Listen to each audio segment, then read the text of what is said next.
commentary biro ni dok ming'eyo nyakoro mogo jwang Kiswahili chendo ochendo sana sana ne jo mabei gini hinyo we ground kamutingo Charles Odhiambo nikech ng'eni Kiswahili to opek in kod thuolo mar ne winjo opira ni achiel kachiel kokalo e Ramogi FM ka Kiswahili ber kodi kaka jo Siaya gi jo Kisumo un thuolo mar winjo opira ni kata neno opira ni achiel kachiel kokalo e Ramogi TV nyakwara Mogajwang. First half chakore kacha opira mantire e kind club mar Gor Mahia kod Tusker FC.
Okay. Asante sana wasikilizaji wetu. Tuko moja kwa moja katika uwanja wa Narok Stadium almaarufu Ole Ntimama Stadium ambako tunawaletea matangazo ya moja kwa moja ya mpira kati ya timu ya Gor Mahia na timu ya Tusker ikiwa ni mechi ya ligi kuu taifa FKF.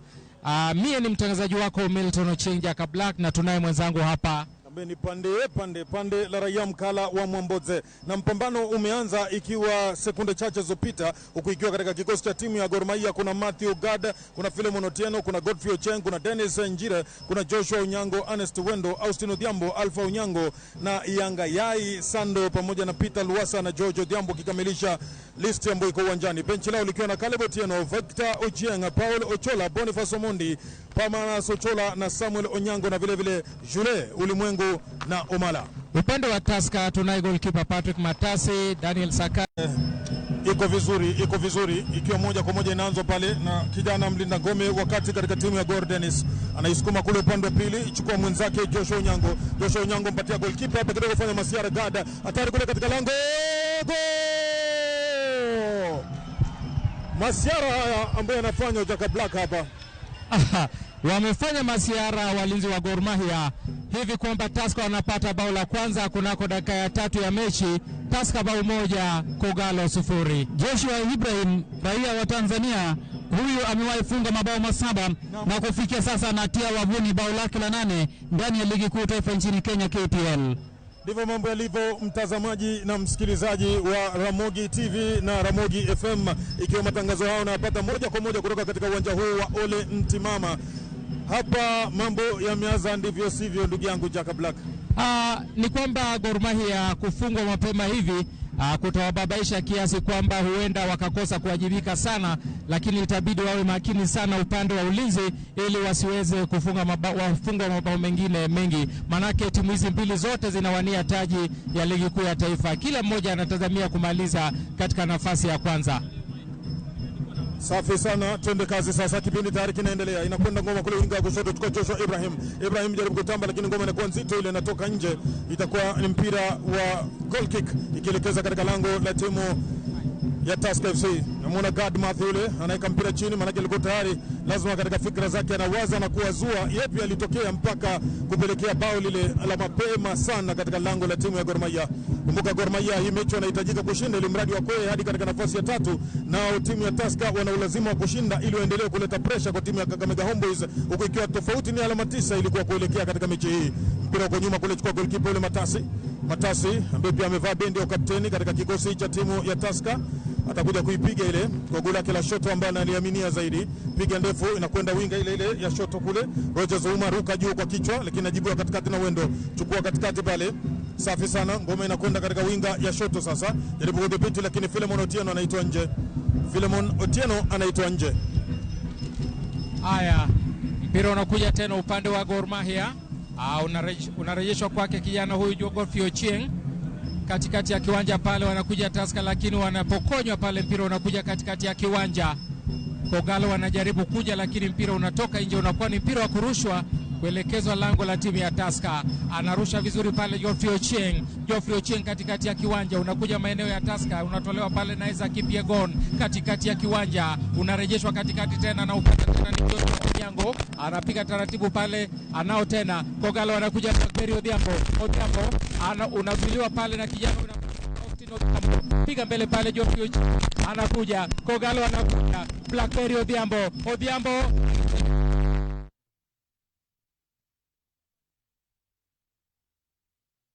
katikati ya kiwanja na kupiga moja ndefu Patrick Makasi anaokoa.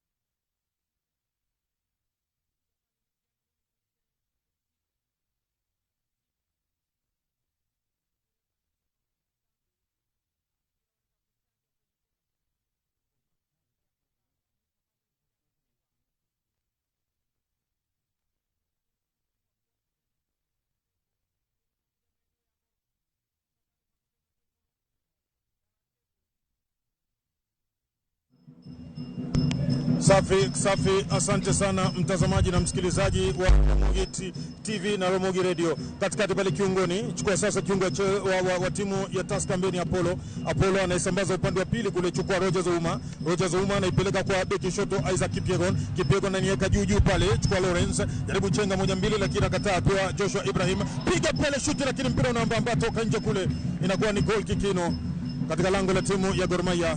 Gor Mahia anaiweka chini na muona kidogo anaelekeza kwa wenzake akiwaambia pasi ziwe za haraka. Anaiweka tena ile ngoma, anaishika kirudi nyuma sasa. Anawaelekeza wengine pia elekea upande wa shoto zaidi. Wacha tumwangalie Gor Mahia atakuwa anafanyaje hapa. Kumbuka ni matangazo ya moja kwa moja haya. Ngoma inapigwa ndefu ile na Gadi inakwenda kiungoni kule. Lakini moja kwa moja ni kama ambao wanapigana pasi kipa kwa kipa. Matasi anamwambia asante sana, anaichukua kwa goli la shoto, anaianza tena ndefu kuja huko, lakini kiungoni pale chukuliwa na nani Wendo, jaribu chenga 1 2 3 kule, lakini firimbi inalia hapa. Firimbi manake usukumana kulikuwa kidogo kumezidi hapa. Alpha Onyango akiwa alikuwa anakabiliwa lakini anakabiliwa kwa nguvu zilizopitiliza. Chukua sasa mlinda ngome Dennis anapiga ndefu kule, mtafuta George lakini adunda kule kwa beki huyu ambaye ni Sakari jaribu kupenyeza pasi kule, inakubali, inakwenda katika winga kulia kwa nani yule Ibrahim, jaribu kubadilisha winga, gusa nzuri, weka chini, hata hivyo pasi yake inakatizwa hapa na kijana Apollo. Chukua sasa anaipeleka nyuma kule, chukua kijana beki shoto Geoffrey Ochieng anaipiga ndefu katika winga shoto, lakini mpira unatoka nje hapo, utakuwa unarushwa kuelekezwa katika lango la timu ikiwa ni ya Tusker FC. Gondo, labda mambo yamekuaje hadi wa sasa ukiangalia kiupande wa uchezaji wa timu zote mbili? Ukiangalia upande wa timu ya Tusker wameanza mchezo kwa kasi sana. Vile upande wa Gor Mahia walikuwa wameanza kuzembea kiasi, na ndiposa wameweza kukubali bao la kwanza na bao la mapema sana ikiwekwa kimiani na huyu raia wa Tanzania Ibrahim Yoshua. Kunako tu dakika za mwanzo tu hivi. Haya, ngoma iko nyuma kule, chukua sasa Dennis sambaza upande wa pili kule kwa mlinda ngome mwenzake hapa Joshua Onyango badilisha winga, anaileta tena huko upande wa kushoto. Chukua sasa mtu mzima aliyekomaa katika kiungo cha kati cha Gor Mahia, Alpha Onyango. Jaribu kuichanja kule katika winga wa kushoto, lakini inafutwa hapa na Sakari. Hata hivyo anadunda nyuma tena kwa Dennis. Dennis tambariza huko mtafuta Jeffrey Ocheng, lakini pasi yake inakatizwa hapa na kijana mwepesi Stewart Omondi. Stewart Omondi jeresha 1-2, alafu pasi anaipa adui Alpha. Alpha anamwambia asante sana. Alpha anaianza nyuma kule. Chukua sasa Dennis anaileta kwa Jeffrey Ocheng anaipeleka upande wa pili kule kwa Wendo. Wendo anampatia goalkeeper yule God Matthew tuliza kwa bula kila bulia. Anaipiga ndefu kweli kuja katikati hapa, haina mwenyewe. Ngang'aniwa lakini ingia kisandukuni kule, piga kwa kichwa mtu mzima, anaitoa nje, ile inakuwa ni kona hii ambayo Tusker wanaisababisha katika lango lao. Pressure imesaidia. Kusema kweli pressure wanazidi kuweka pressure hapa pande wa Gor Mahia, ukikumbuka kwamba wanatafuta bao la kulipiza kisasi. Wiki iliyopita walicheza wakatoka sare tasa 0-0, ingawaje kila timu aliweza wakafunga, lakini yule msimamizi wa mechi aliweza kufuatilia yote mabao kwa kila upande. Kusubiri jinsi atakufanya huyu mchezaji. Safi, Austin atakuwa na ichonga ile kona. Austin anakuja kuichonga ile kona. Ni mchezaji ambaye ni stadi, fundi wa kupika mabao, fundi wa kuchanja free kick, fundi wa kuchonga kona. Ni mchezaji mwenye kipaji cha aina yake. Anauliza vipi, mko tayari? Ndio anaileta kona ile. Chanja nzuri, ruka juu pale, goalkeeper Matasi anang'ara nayo. Goalkeeper Matasi tayari anaianza angalau kulenga shambulizi la kushtukiza. Anaiweka katika winga wa shoto kule, lakini goalkeeper naye Gada anatoka na ruka juu, hata hivyo anakwenda chini. Referee ataamua ni foul ama ataamua nini? Aliruka juu kweli kwa kujituma. Lawrence Luvanda alikuwa anashaifuata kwa kasi yake yote. Hata hivyo tayari mpira umerushwa kule upande wa pili. Anza pale kiongoni katikati. Chukua Austin anaichonga mbele kule, mtafuta George anadhibitiwa, lakini msikia referee kapiga firimbi, anasema Austin alichezewa ndivyo sivyo. Kwa hivyo inakuwa fauli kuelekeza katika lango la timu ya Tusker FC. Haya, mpira unapigwa pale katikati ya kiwanja, inakuwa ni ikabu. Manake kijana Alpha Onyango alikuwa kapigwa laza pale, inakuwa ni ikabu. Na chanjwa pale na goalkeeper Matthew Gad katikati ya kiwanja, anajaribu kukimbia, lakini mpira unakuwa ni mwingi, unatoka nje. Goal kick. Ni goal kick kwa faida ya timu ya Tusker. Goal kick kwa faida ya timu ya Tusker. Anafuka pale ni kipa Matasi. Goalkeeper Matasi anakwenda kuwajibika pale. Goal kick. Waliwahi bao la mapema sana vijana hao wa Tusker, hivi kwamba Gor Mahia wameweza kushtuka sana mapema. Anakuja kwa mguu wa kushoto kama kawaida. Patrick Matasi anakuja, anavuta kazi, anachanja moja ndefu, kimo cha twiga pale, unakuja katikati ya kiwanja. Mpira unatoka ungali uwanjani, anakwenda pale ni kijana Filmon Otieno, anajaribu kuzuia, lakini wapi, Gor Mahia wanaondosha, wanazuia tena Tusker. Referee anasema ni ikabu nyingine, msikilizaji, kuelekezwa kwenye lango la timu ya Tusker. Ikabu nyingine kuelekezwa kwenye lango la timu ya Tusker. Unawekwa chini, wanamrejeshia goalkeeper Matthew Gad kwa mguu wa kulia, anapiga moja ndefu, unapita mstari wa katikati ya kiwanja. Mpira unakuja pale, anaruka pale ni kijana huyo mwite Ernest Wendo, anakuja Kogalo, anakuja kwenye maeneo ya Tusker, piga chenga moja, anapiga, anababatiza pale ni kijana huyo wa Kogalo mwite Angaya Isando, na mpira unarejea pale, anapata pale tena ni kijana huyo mwite, anaukosa pale defender wa Kogalo, mpira unaenda hadi kwake. Ni baadhi ya makosa ambayo huenda kusababisha madhara kwa timu ya Kogalo, manake defender anajaribu kuzuia, mpira unampita. Haya, anakuja pale ni Sando katikati ya kiwanja karibu na maeneo ya Tusker, mpira unakuja pale, unarejeshwa tena, anakuja tena Blackberry taratibu, anapiga moja safi pale kijana huyo, mpira unatoka nje.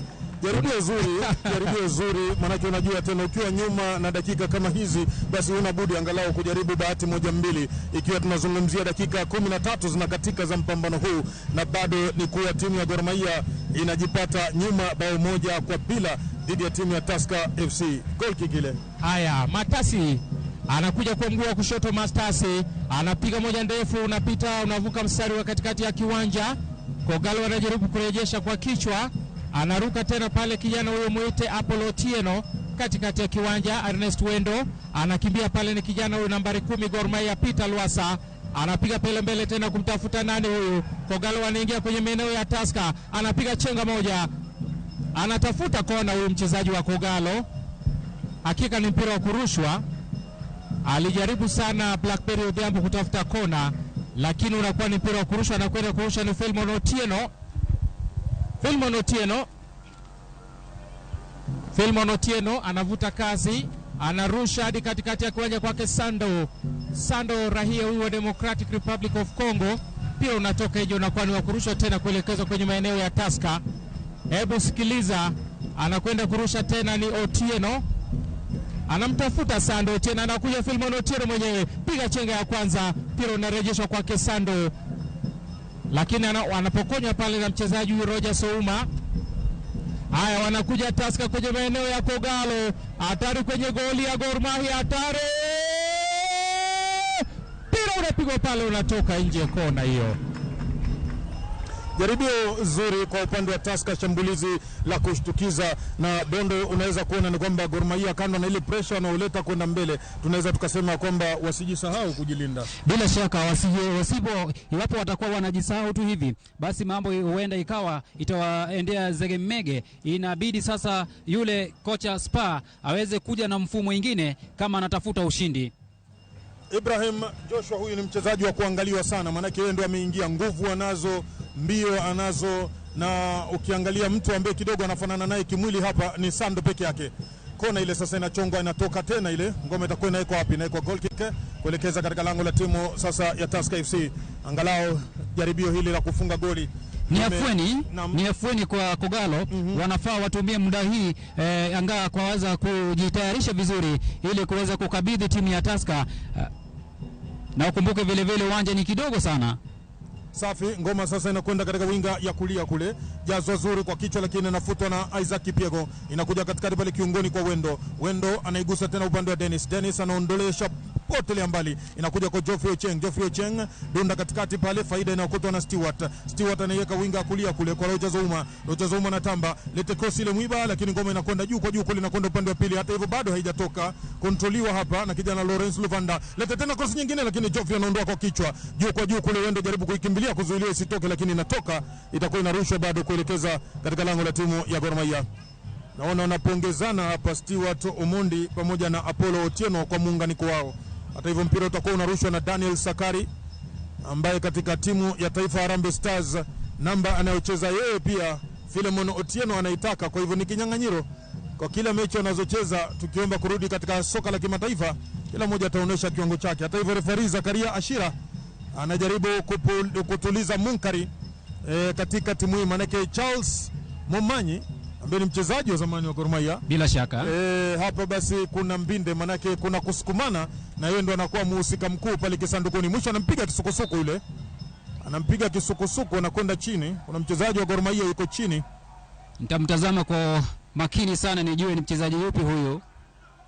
Charles Momanyi yule alihusika katika kisukusuku kile, ikiwa alimsukumia Joshua Onyango, na Joshua Onyango kimwangalia anapiga mguu chini, yasi ya kuwa wazi anahisi uchungu mwingi, lakini Momanyi mwenyewe hata ana habari, katulia kabisa, yuko pale na haondoki. Wakati huo mashabiki wa klabu ya Gor Mahia wanalalamika pale, wanasema refa mambo yaende upesi. Jero Soja anachukua pale kipenga, anapiga, anasema mambo inakuwa ngumu hapa.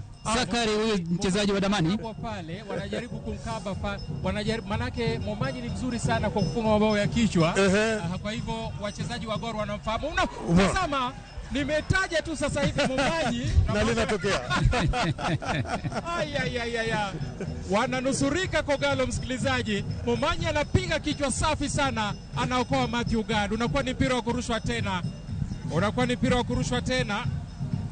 Siwa anakuja pale, anarusha moja kwenye maeneo ya Gor Mahia. Matthew Gad anakamata Matthew Gad.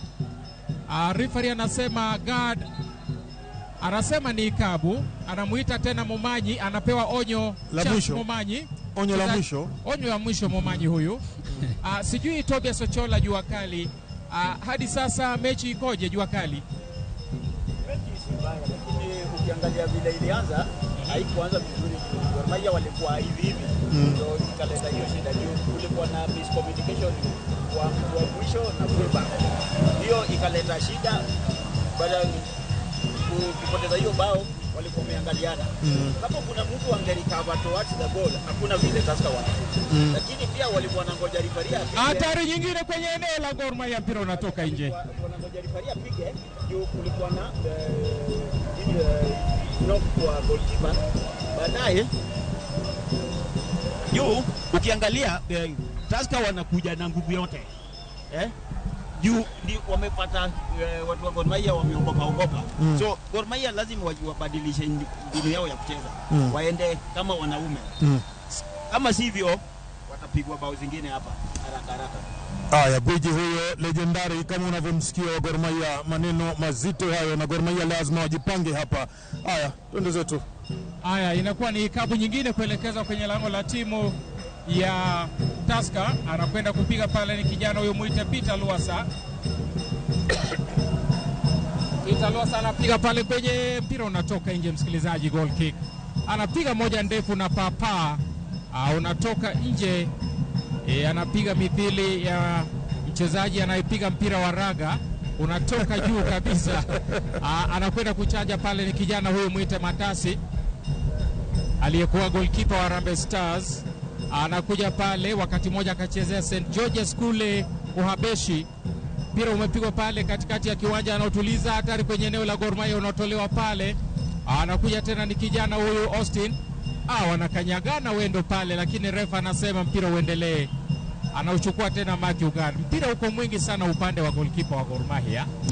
Amefanya kazi nyingi, yani amekabiliwa sana na mipira mingi imefika katika kisanduku chake, kitu ambacho hakipendezi, na ndio maana nafikiria Teddy alikuwa anasema kwamba iwapo itaendelea hivi basi bao lingine labda linaweza kuingia, lakini Gor Mahia wanatakana wajipange tu na kuhakikisha kwamba goalkeeper wao hafikiwi mara kwa mara, maana yake itamhatarisha zaidi. Bila shaka ni kazi ya walinzi na vile vile wale watu ambao wanachezea shafu ya katikati ya kiwanja, wakijipanga vizuri upande wa Gor Mahia wanaweza wakapata bao la kuvuta machozi hapa, la sivyo ikiendelea hivi watajikuta wasingalijua.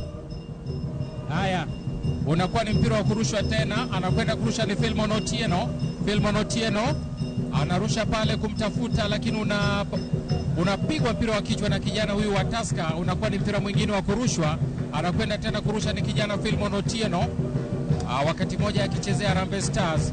Kogalo anajaribu kuja pale, anapiga chenga moja safi Austin Odhiambo, ambaye wakati moja alikuwa mchezaji wa FC Leopards kwenye maeneo ya Tusker. Mpira unatoka nje, unakuwa ni mpira wa goal kick na kuelekeza kwenye lango la timu ya Gor Mahia. Anauchukua pale ni kipa Matasi. Utakumbuka Matasi aliwahi kuokoa penalti yake Sadio Mane kwenye mashindano ya kuwania taji la bara Afrika, wakati ambapo Kenya iliweza kubanduliwa kwenye awamu ya muondoano. Kwa hivyo sasa hivi anakuja pale, anawajibika kwa ajili ya timu ya Tusker. Mguu wa kushoto anapiga mpira unakuja kwenye maeneo ya Gor Mahia. Uwanja huu ni kama mdogo sana, Mkala. Vipimo vyake si vipimo vya kimataifa, manake ukiutizama tu kwa macho unaweza kuona hata pia yale malango ya kufungia mabao, unaweza kuona kidogo vipimo vyake vimepungua, alafu pia upana wa uwanja kidogo, labda kama alivyokuwa nazungumza na legend hapa, alikuwa akisema unafanana na City Stadium. Manake eneo lile la maeneo ya magharibi mwa uwanja, mashabiki wako karibu sana uwanja, upande wa mashariki wako mbali sana na uwanja. Kwa hivyo wale ambao walihusika katika kujenga walikuwa bado wanahitaji ushauri zaidi kiasi cha kuhakikisha kwamba vipimo vinakuwa vya kimataifa, ndio kama kuna mechi ya kimataifa pia angalau uwanja upate kufikiriwa, lakini vile ulivyo sasa hauwezi kuwekwa katika daraja hilo. Haya, anaondosha pale Godfrey Ochieng, anamtafuta Luasa tena kwake Godfrey Ochieng anarusha nyuma pale. Haya, blanda nyingine hiyo, msikilizaji. Kogalo anafanya blanda. Mchezaji huyu wa Kogalo muite Dennis Jire anafanya kosa la pili, msikilizaji.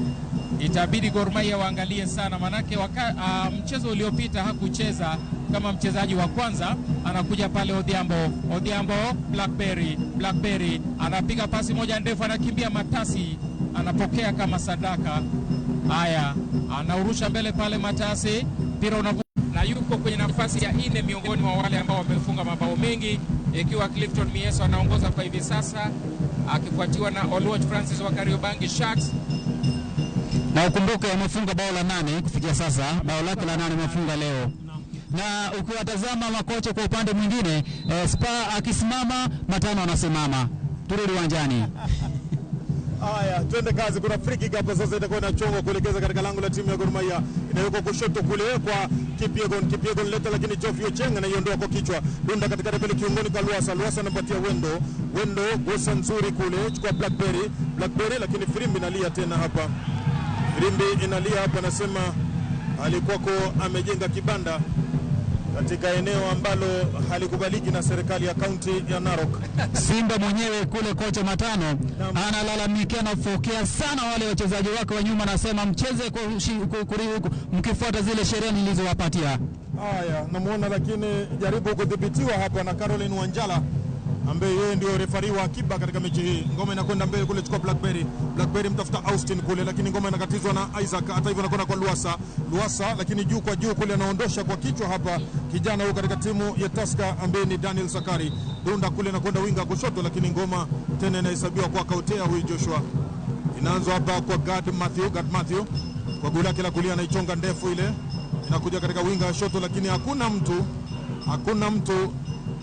Yani ni mpira ambao tunaweza tukasema ni mpira wa kupoteza. Anapiga mpira sehemu hamna mtu, malengo yake hayajulikani alikuwa ni yapi. Ni kitu cha kujiangalia. Matasi hata hivyo anasema shukrani, yeye anaweka mpira chini katika yadi 6 kuelekeza katika lango la timu ikiwa ni ya Gor Mahia. Dakika ni ya 27. Kumbuka Gor Mahia wako nyuma bao 1-0. Tusker bao lao lilifungwa dakika za mapema kabisa za mchuano huu na Joshua Ibrahim. Katikati pale chukua Wendo, anaipeleka kwa nani Luasa, lakini mwisho anakwenda chini hapa analia, anasema kakanyago kwa nyuma na Stewart Omondi. Luasa huyu. Ukiangalia hapa Mkala kuna wachezaji ambao wamechezea timu nyingine. Kwa mfano Blackberry Odhiambo alikuwa mchezaji wa Gor akaenda Tusker akarejea Gor. Charles Momanyi alikuwa mchezaji wa Gor akaenda Tusker. Alafu sidhani kama kuna mwingine. Kwa hivi sasa ni Patrick Charles Momanyi na Blackberry Odhiambo ambao wamebadilishana timu, na hivi sasa kila mmoja anacheza dhidi ya timu yake ya awali. Haya. Huwa kidogo inaongeza uhasama, na ndio maana unaona kama Momanyi anapoingia kisandukuni Joshua basi anapiga kamata kumwambia my friend, hapa haitakuwa rahisi. Inapendeza. Haya, mpira unakuja maeneo ya Gor Mahia, wanajaribu kukimbia pale. Unarejeshwa pale katikati ya kiwanja kwa Filmon Otieno, anapiga mbele, anakwenda pale muite Sando anapiga moja safi, unaondolewa pale na kijana huyu muite nani huyu Daniel Sakari, anajaribu kuruka tena Filmon Otieno, wanasukumana pale, referee anasema mpira uendelee. Anaupata pale ni kijana Luasa, anajaribu kupiga lakini wapi. Tusker wanaingia kwenye maeneo ya Kogalo, hatari kwenye lango la Kogalo, anapiga moja safi, Matthew Gada anakamata mpira wa kichoyo ule kutoka kwa Stewart Omondi, maana ameipiga ndefu, hakujulikana anataka kufunga yeye mwenyewe ama ni crossi. Zote mbili, lolote alilokuwa ananuia kufanya lina udhaifu, na ndio maana goalkeeper Gad anang'ara. Hata hivyo Gor sasa mpira wanao tena. Haya, Peter Luasa wanakuja tena Tusker kwenye maeneo ya Kogalo, anapiga chenga moja safi pale, muite nani Siwa, lakini anapiga pale, unazuiliwa pale na mchezaji huyu wa Kogalo muite Joshua Onyango.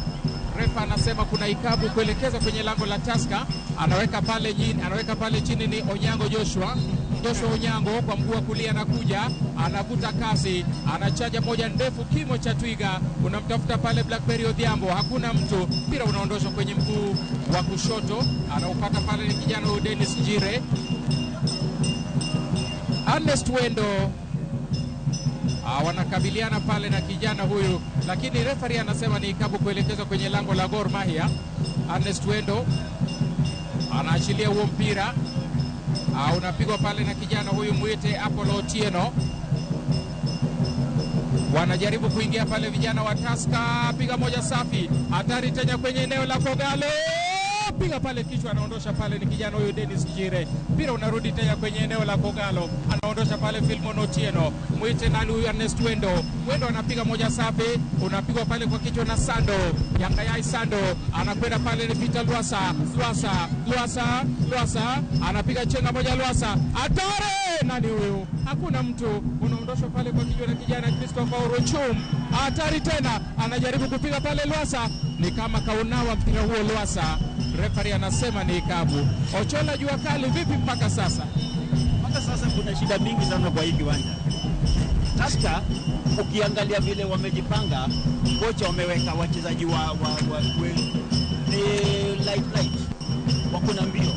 Gor Mahia wako na shida moja katikati, hawajajipanga. Unapata ukiangalia Wendo na Alpha wanacheza team moja, wanacheza position moja. Kuna shida hapo. Ni watu wawili mkishafungiwa kwa place moja hakuna movement. So hiyo lazima Gor Mahia warekebishe. Ya pili, wanapoteza ball kiolela. Hawana makinika wakiwa na mpira. Hiyo wamepeana Tusker advantage ya kukaa na ball mara mingi, alafu sasa ile mwishoe utapata wana create fouls. Ukiangalia zile makosa wanafanya ndio Tusker wanatumia kuleta pressure kwa hii 18. Lakini ukiangalia vizuri ni referee, kuna area zingine amelegeza, hajapiga firimbi mali inatakikana apige. Juu amewacha mpira iendelee, si kupiga tu saa zote. Gor Mahia katikati wako mbalimbali. Tusker wamepata hiyo, ndio wanatumia sahihi. Pizza zote za Gor Mahia ikitoka nyuma zinapita katikati, hazichezwi katikati. Lazima Gor Mahia wacheze katikati ndio wafikie wale strikers wawili ama watatu, ndio wawe wengi kwa hiyo box. Ondo hadi sasa kufikia sasa unapotazama timu ya Tusker bila shaka wamejipanga vizuri, na ndiposa utakuta kwamba yule kocha wao Matano hajasimama muda mrefu sana ukimlinganisha na mzungu Spa. Kwa hivyo itabidi sana wajipange, na ukiangalia nusu ya kiwanja kwa upande wa Gor Mahia, mipira nyingi mifu zinatokea upande wao, kumaanisha wanafanya makosa mengi. Hii itabidi warekebishe, na sasa wanafanya upesi, wanaingia Gor Mahia, anatoa nafasi pale, atafanya vipi? Toa pasi, poteza nafasi, ilikuwa ni nafasi ya mwaka hapa, na anapoteza huyu mchezaji wa Gor Mahia Austin. Kama angepata nafasi na atumie vizuri, bila shaka amepata, lakini hajautumia vizuri, na ndiposa wanalalamika mashabiki wa Gor Mahia. Wanasema tumepata nafasi ya kulipiza kisasi bao, lakini imekuwa kinyume. Haya, wanaingia tena wachezaji hawa Kogalo, lakini referee anasema kuna msukumano pale. Kijana huyu Yangayai Sando yasemekana kamsukuma defender huyu Daniel Sakari, hivi ni kabu kuelekeza kwenye lango la timu ya Gor Mahia. Anaweka pale chini ni kijana huyu Matasi, anaweka pale chini Matasi kupiga kwa faida ya timu ya Tusker. Anavuta kasi Patrick Matasi, goalkeeper huyu wa Tusker, anakuja kwa mguu wa kushoto, msikilizaji, anavuta kazi, anachaja moja ndefu, unapita maeneo katikati ya kiwanja hadi katika goli la Gor Mahia. Hatari pale, unaondoshwa tena, wanakuja vijana wa Kogalo, anamrejeshea Matthew Gad, anapiga moja mbele tena, mpira ukipigwa kutoka goli moja unaelekea hadi karibu na kipa mwingine. Lakini pasi za Gor Mahia ni kama vile Jua Kale alivyokuwa anazungumza, yani pasi zao hazina umakini. Unaona, hawana uchoyo na huu mpira wanapoupata ni kama ambaye hawahisi uchungu kuupoteza kiurahisi. Ambao mpira ukiupata, wazungu wanakuambia natakana uwe very economical. Ujue unautumia kwa nini na kwa sababu gani, na unapopoteza upoteze pale ambapo kweli mpinzani alikuwa amekuzidi kiakili. Lakini wanacheza ni kama wana wasiwasi sana. Basi na japo anapigwa pale na kijana huyu Ernest Wendo, sijui kama refa atachomoa kadi. Jua Kali, hiyo kitu referee amefanya sahihi, ndio nimetoka tu kusema sahihi. Angeita ile fauli ya kwanza kwa Joshua, hii ya pili ingefanyika. But you amewacha hiyo ya kwanza, Wendo amemwambia ile yangu. Unaona? So referee pia ukiangalia vizuri, referee anatembea kwa kiwanja, hakuna place referee amekimbia. Zakaria Shida. Kuna shida. Lakini watu wa Gor Mahia washaingilia hiyo shida ya referee. Wawachana na referee, wacheze mpira. Kazi yao ni kucheza mpira, wawachana na referee apige firimbi yake. Anatoka nje mchezaji huyo Ibrahim Joshua, raia wa Tanzania, kuenda kupata huduma ya kwanza baada ya kulishwa kiatu na Ernest Wendo. Mpira ungali umesimama, refa anaongea na Ernest Wendo pamoja na Filmon Otieno ambaye ni nahodha wa kikosi hiki cha Kogalo. Filmon Otieno analalamika pale, anasema makosa ni yako refa. Ernest Wendo anapewa kadi ya njano pale Ernest Wendo, ambayo labda ndio kadi ya kwanza. Kadi ya kwanza, na ni kwa sababu ya kulipa kisasi. Ni kama vile Jua Kali alikuwa anasema kwamba hata kama kuna kosa limetokea, unaona refaria alikosea, lakini wewe usilipe kisasi, maana ukilipa kisasi sasa unaingia katika ule mtego ambao labda huyo refa na ile timu walikuwa wanataka ujishone pale, na sasa amejishona yeye. Haya, sikiliza ikabu hiyo ya Tusker. Sikiliza free kick hiyo ya Tusker. Sikiliza free kick hiyo ya Tusker kuelekeza kwenye lango ya Kogalo. Ni kama maguu 25 hivi. Ni kama maguu 25 hivi. Hebu sikiliza. Haya, anajitayarisha pale goalkeeper Matthew Gad. Haya, mpira unakuja, anawachilia pale kwa mguu wa kushoto. Kuna offside pale, ameotea mchezaji huyu mwite Lawrence Luvanda wa Tusker. Ikabu inapigwa pale na Philmon Otieno, anamuelekezea Matthew Gad. Matthew Gad anakuja pale, anaweka pale chini ili kupiga. Matthew Gad anavuta kazi, msikilizaji, wachezaji wote wanasonga mbele, itabidi apige mpira ndefu pale. Matthew Gad anapiga mpira, ni kama unatoka nje, anaupata pale ni Sangayai Sando, Kofi Ochieng anamtafuta pale Blackberry Odhiambo, hakuna mtu, mpira unatolewa pale na kijana huyu Daniel Sakari. Unarudi kwenye maeneo ya Kogalo, anaruka pale, hatari tena, anakuja pale na Ibrahim Joshua, lakini anapokonywa mpira na kijana huyu muite Njire Dennis. Mkala mambo hapa. Lakini wanahitaji tu kuzungumziwa kidogo. Naona kama vile mpira ulivyochezwa, walinda ngome wawili wakati wote wamefanywa wakaenda katika winga ya kulia. Mkala, ile shida iko hapa. Number 4 Gor Mahia ni mtoto sana. Hajawahi cheza mpira kama hizi. So pressure iko. So sasa ni wale wasinia wake hapo, Dennis wakina Wendo wamjenge tu. Mwambie tu atulie hapa. Bila anaendelea kufanya kosa ni rahisi. So hizi vitu zote inategemea na seniority hapa katikati. Wakimuongelesha atacheza vizuri, lakini wakimwekea pressure juu atoe atafanya blanda. Haya, kuna kadi ya njano hapa inatoka ikiwa inapeana kwa Siwa Safan, mchezaji wa timu ya Tusker, lakini ukiangalia hakuna rafu yote iliyochezwa, kwa hivyo lazima ni kadi ambayo inahusika na maneno aliyoyarusha ama kuelekeza kwa referee. Ile kadi imetoka juu ya ameenda akablock view ya goalkeeper kupeleka mpira kudile time ya kurestart la game. Haya, anapiga pale Matthew Gad karibu na maeneo ya Tusker. Hatari, Kogalo wanakuja, bado wanapokonywa mpira, unaondoshwa visivyo pale, anaukimbilia ni mpira wa kurushwa tena kuelekezwa kwenye lango la Tusker. Mchezaji wa Kogalo anasukumwa pale, ni msukumano. Haya, hebu sikiliza, anakwenda kurusha pale, ni nahodha Philmon Otieno, anavuta kazi Philmon Otieno, anarusha mpira safi, anaupata pale ni Sangayai Sando. Hatari pale, na huyo Patrick Matasi anaunyaka. Matasi anaunyaka, lakini hajaumia, ni ngombo tu, kwa sababu ukiangalia alishika mpira vizuri na aliruka nyuma ya mchezaji ambaye ni mwenzake wa Tusker, alafu akakita na mpira kwanza na bado akarudi chini kiulaini tu, lakini acha ashughulikiwe. Anajigaragaza, ni kama ana maumivu sana huyu Matasi. Ndio namna pia ya kupoteza wakati. Unajua goalkeeper naye akiwa chini mpira unasimama hadi atakapohudumiwa na mpira kuweza kuendelea.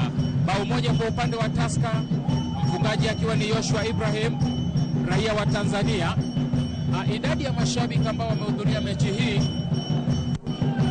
utamkumbuka sana huyo kipa Matasi. Tutamkumbuka sana alipokuwa anachezea timu ya Harambee Stars, timu ya taifa ya Kenya, alipo ile shika ama kuzuia ile penalty ya Sadio Mane. Atakumbukwa sana, ndiposa mara nyingi tangu atoke kule Uhabeshi akarudi Tusker anakuwa akipewa nafasi ya moja kwa moja. Na kwa upande wale mwingine utakuta kwamba yule kipa Michael Wanjala anajiandaa, iwapo hatakuwa na nafasi ya kuendelea na mchezo, Wanjala pengine atapata nafasi hiyo. Wakali hapa kwa hii mpira tunaona hapa. Naam. Hakuna timu superior kushinda nyingine. Ni vile tu wamejipanga. Yes. Shida ya Gor Mahia ni moja. Hakuna kumanda katikati. Kila mtu anacheza kivyeye. kama wangekuwa na mtu mmoja anakomanda watu wanne katikati ama watu watatu, hii game haingekuwa hivi. Ukikuja nyuma inatakana mtu mmoja pia command 4 au defenders wanne. Then mbele au watu wawili lazima moja awe senior na anaongea na huyo mwingine. Hapa ukiangalia vile Gor Mahia wanakimbia tu. Ukimbia kutafuta mpira. Ukiangalia Tusker wakipata mpira aidha wanatafuta Joshua leader ama wanatafuta yule winger pande ile nyingine, because ukiangalia huyo mtu wao wa rasta katikati hapo nyuma Ramogi, pase zote za Tusker zinatoka na yeye. Yuna akipeana anajua inaenda wapi. So hizi vitu zote kama technical bench ya Gor Mahia wanaiangalia, wangekuwa shaitana waseme wewe Otola wewe fanya hii, wewe ndio macho yetu hapa. Unajua jua kali pale mahali ambapo Gor Mahia kama hapo wanashindwa kuokota faida, goalkeeper yule anatibiwa na inaweza kuchukua muda mrefu. Ni vizuri sana mchukue hiyo fursa kujipanga. Labda kocha angekuwa ameita wachezaji, unaona anamuita sasa Joshua, lakini angekuwa amewaita tayari karibu, angalau kuchukua hiyo fursa kuwapanga upya na kuambia kuna haya makosa na kuna hili tuliweke sawa. Lakini ukiangalia vile walivyosimama utafikiria wao ndio walikuwa wanacheza vizuri, sasa hata hawana wasiwasi, wametulia. Hizo pia zinachangia vitu kama hivi. Badala kuita yule mtoto, angeita mtoto na mtu senior kwake. Angemuita na Dennis, mwambie hapa amsimame vizuri. Nini baya? Nani ana mark na nani last man? Kama nyinyi wote mna hang, tujue nani ball ikikuja anaitangulia. Ndio lazima muwe na leader, defender, leader katikati, leader mbele. Mtacheza vizuri kwa hizo positions. Hayo yote kipindi cha pili naona mchezaji Boniface Omondi akiingia. Unaona akiingia Boniface Omondi akiingia, manake Samuel Onyango hatuna uhakika sana, manake aliumia wiki jana. Yes. Lakini Boniface Omondi na Ulimwengu mmoja ataingia, ama Benson Omala wote wako nje angalau kuleta damu mpya. Lakini mpaka hivi sasa ni kwamba Matasi anapata huduma ya kwanza. Itabidi pale, lakini goalkeeper Wanjala ni kama yuko tayari kabisa. Yamkini Matasi hataendelea na mechi hii. Wanjala yuko tayari kabisa. Amevalia gloves zake tayari na vile vile amevalia jezi yake, ishara ya kwamba labda Matasi hataendelea. Matasi anatoka uwanjani, msikilizaji. Matasi anatoka. Yamkini Matasi anatoka, hatoendelea. Inashangaza sana, manake ukiangalia alivyoanguka chini, hakuanguka kwa uzito sana wa kuonyesha kaumia sana, lakini unajua yule aliye uwanjani huwa ndo anagundua, na labda anajiraha, labda mahali amejitonesha, inaweza ikawa kitu ambacho kinaeleweka. Ukimwangalia anavyosikitika ni kama mbini mahali ambapo hakudhani palikuwa patashtuka. Na hivyo itabidi apishe njia. Anampisha pale Wanjala. Atakuja pale ni goalkeeper Michael Wanjala, maana Matasi ni kama hajaondoka uwanjani, lakini hajatoka nje. Hajatoka. Hebu tuone jinsi mambo yalivyokuwa. Hebu tuone hilo ni bao la kwanza ambalo lilifungwa na mchezaji Ibrahim Joshua. Alijaribu kupiga ile somersault lakini akaona huenda akaanguka vibaya. Matasi sijui anarejea kwenye goli ama anatoka Matasi. Nafikiri wanajaribu kumbembeleza, kumwambia kwamba aendelee. Anatoka Matasi. Anatoka Matasi. Daktari anamwambia jaribu kukimbia tuone kama unahisi vipi. Matasi ni kama ataendelea. Naona daktari amemwambia kimbia kidogo usikie iko namna gani, na amekimbia na anarudi katika lango lake. Na ukitaka kuona ujanja, Matasi hakuumia. Juu ukiangalia mali doctors wametibu ni goti na alianguka na bega na mipira. So hizi vitu zote kama referee angekuwa makini angepewa yellow yake.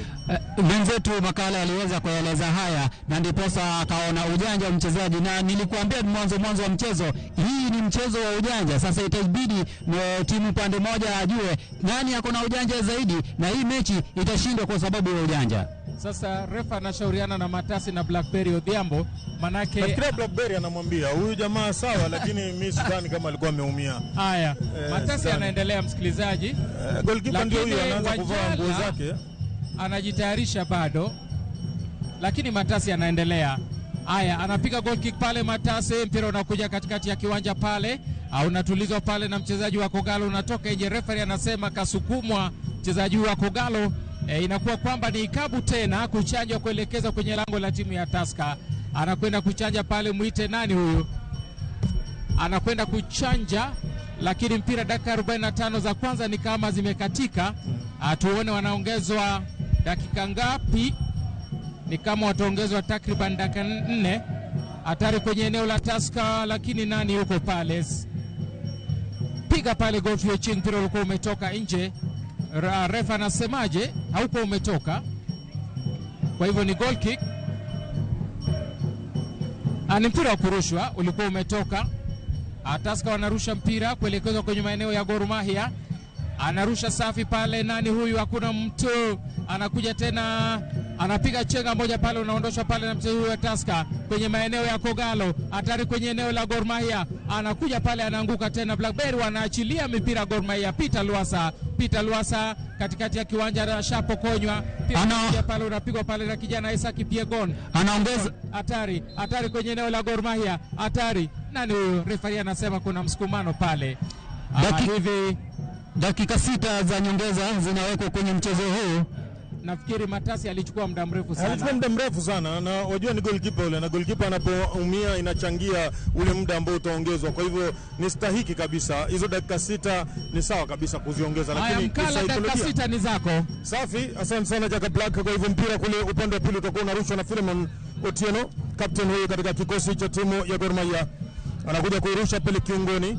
Chukua sasa mtu mzima yule Austin Odhiambo, anaanza pale kiungoni, inakwenda kwa nini Dennis anasukuma nyuma kule kwa Joshua piga ndefu katika winga kule, mtafuta George Blackberry lakini akataa. Mpira hata hivyo unarudi kwake, anza pasi ndogo katikati kwa Ernest Wendo, kidogo Ernest kajichanganya, mwisho anakwenda chini. Referee Ashira anasema ni fauli ile kuelekeza katika lango la timu ya Tusker. Hiyo mpira anaweka chini haraka, Joshua anamwambia Wendo songea, anaianza kule katika winga ya shoto, tia katika kidari hapa vizuri kabisa. Luasa anaianza nyuma kwa Jeffrey Cheng. Jeffrey jaza mbele, mtafuta Sande, lakini inadhibitiwa vizuri na walinda ngome wakati wa Christopher Uruchum. Inakwenda tena hapa kwa nani? Alpha Nyango. Pia kule kwa Jeffrey Cheng anakwenda katika winga shot, piga 1-2 na Luasa anamjezea tena huko Ochieng, lakini mpira unatolewa hapa na Sakari. Utakuwa ni mpira wa kurusha kuelekeza katika lango la timu ya Tusker FC. Kumbuka ni Tusker 1 Gor Mahia 0. Mpira unarushwa hapa na Jeffrey, rusha kule ndani ya kisanduku, okolewa, inadunda kwa Alpha anaanza upande wa pili kule kwa Wendo anaanza tena kule kwa Philemon beki huyu katika timu ya Gor Mahia, peleka mbele kule kwa Austin, piga chenga 1-2, Joe Blackberry samani, inapeleka tena nyuma kule kwa Philemon anaichonga kule kisandukuni, lakini Matasi anaukamata mpira ule, alafu anapiga goti, alafu namuona anasema sasa imetosha. Matasi anasema hawezi kuendelea. Matasi anasema hawezi kuendelea. Amepiga pale magoti, anasema Wanjala aingie. Anasema imetosha, kwa hivyo anasema apigwe badiliko hili. Anasema apigwe badiliko hili litakuwa linafanywa na vijana hawa wa Tusker FC kwa goalkeeper huyu. Lakini bado namuona daktari anarudi tena kwenda uwanjani. Sasa ndio jambo ambalo kidogo pia lingine linashangaza, kwa sababu mchezaji ashasema nataka kutolewa, alafu daktari paka aende tena uwanjani, waende wakaelewane tena, hatimaye anatolewa. Mwisho sasa ndio huyo anatoka Matasi. Msikilizaji, ataingia Michael Wanjala kwa upande wa timu hii ya Tusker. Mlinda lango Michael Wanjala anaingia kwa upande wa timu ya Tusker. Matasi huyu anatoka, ni kama Matasi anatoka, lakini anatoka kwa masikitiko. Kimwangalia ni kama ambaye machozi anataka kumdondoka, ama ni uchungu na uhisi, maana kila wakati anafuta macho yake. Ni muda mfupi tu uliopita ambapo mpira ulipigwa katika lango lake na akaushika kwa uzuri, lakini akachutama na akapiga goti, mwisho akasema basi tafadhali. Ndilo badiliko la kwanza katika mechi hii. Anatoka Patrick Matasi, anaingia pale Michael Wanjala kwa upande wa goli ya timu hii ya Tusker. Kumbuka Tusker wana bao moja mbele, bao lilofungwa kwenye dakika ya 3 hivi ya kipindi cha kwanza. Tuna takriban dakika 3 ambazo zimezalia za mazidadi, kuonyesha kwamba baada ya dakika 3 hivi tutakuwa tunaenda kwenye mapumziko. Tusker wakiwa kifua mbele bao 1-0, bao lake Ibrahim Joshua, raia wa Tanzania, ambaye kwa sasa na jumla ya mabao 8 kwenye ligi kuu ya taifa, hivi kwamba anaingia kwenye nafasi ya 3, yeye pamoja na David Okoth wa Homeboys ambaye pia ana mabao 8. Hebu tuone Matasi anavuliwa soksi yake pale. Wanjala huyu anafungwa ile shin, lakini kwa kutumia tape angalau kuzizuilia kwa uzuri. Yeah. Kwa hivyo mwisho wa kwisha yeye ndo atakuwa anaingia uwanjani hapa kumaliza kipindi hiki cha kwanza, ambapo dakika ziliongezwa 6 na tayari tukio hili pia linafanya dakika zitafunike zaidi. Sasa sijui kama refari ataamuaje, zikiisha zile 6 amalize kipindi cha kwanza ama anafanyaje. Nafikiri huenda kaongeza. Sawa, ni aongeze. Haya, sawa, ni aongeze. Mpira utaanza baada ya muda mfupi. Ni mpira ambao unapigwa kuelekezwa kwenye lango la timu ya Gor Mahia. Ni goal kick pale, anaanza pale Wanjala. Zilikuwa zako dakika 6. Safi Jaka Black. Haya, goal kick ile inapigwa na Wanjala sasa. Inakwenda juu kule, lakini katikati pale kiungoni Stewart anashindwa kuidhibiti. Inakuja upande wa pili kule, chukua Sakari. Sakari anaichanja katika winga wa shoto, lakini Geoffrey Ochenga anaondoa. Ruka juu kwa juu, tikitaka ile Luasa anaichanganya kwa Sando. Sando anamrudishia tena Luasa. Luasa anaipeleka kwa Austin Odhiambo. Austin Odhiambo anampatia Wendo. Wendo anaipeleka winga kulia kule, ingia kule Philemon, lakini anaikosa. Hata hivyo inachanjwa na Isaac Kipiegon, inakuja moja kwa moja kwa goalkeeper Gor Mahia. Gor Mahia anaanza kwa Dennis Njire kwa gula kila shoto, piga ndefu kule, mtafuta Joe Blackberry Odhiambo, lakini imesomwa ile, inafutwa hapa na mlinda ngome wakati katika kikosi cha timu ya Tusker, ikiwa tunamzungumzia Christopher Uruchum, lakini bado inakuja moja kwa moja kwa Gor Mahia tena. Gor Mahia kwa gula kila kulia anaianza tena kule winga shoto, ruka Sando, paraza kichwa kule, lakini moja kwa moja inakwenda kwa goalkeeper Wanjala, ambaye shambulizi la kwanza la yeye angalau kudhibiti na kulikata makali ndilo hili. Anadundisha ile ngoma Wanjala, mwisho anaitambariza chini, anaangalia juu, anasema jamaa mko wapi? Anaipiga ndefu, inakuja kiongoni pale, ruka juu, paraza kwa kichwa hapa Rogers. Anajituma tena upande wa pili Stewart, lakini katikati Gor Mahia anafanya kazi nzuri. Inakuja upande wa pili sasa kwa Alpha. Alpha anampatia Austin changanya kwa Sando piga kichwa kile, lakini anapokonywa hapa na Sakari. Inadunda katikati hapa, Tusker ngangania kweli. Geoffrey Ochenga mwisho anakwenda chini, mpira unatoka nje. Mshika kibendera hapa katika mechi Samuel Kuria anasema mpira utarushwa kuelekeza katika lango la timu ya Tusker. Anakuja kurusha Geoffrey Ochenga rusha ndefu kule. Sanda anaparaza kwa kichwa Sando. Inakwenda upande wa pili kule kwa Joe Blackberry. George Odhiambo anaianza kwa Wendo anampatia tena George. Debiti anaangalia fanye nini? Analeta cross kubwa kule kisambukoni, ndio anapita upande wa pili. Sando kidogo kusoma vizuri, angesoma kuendelea kuifuatia, labda mambo yangekuwa mambo.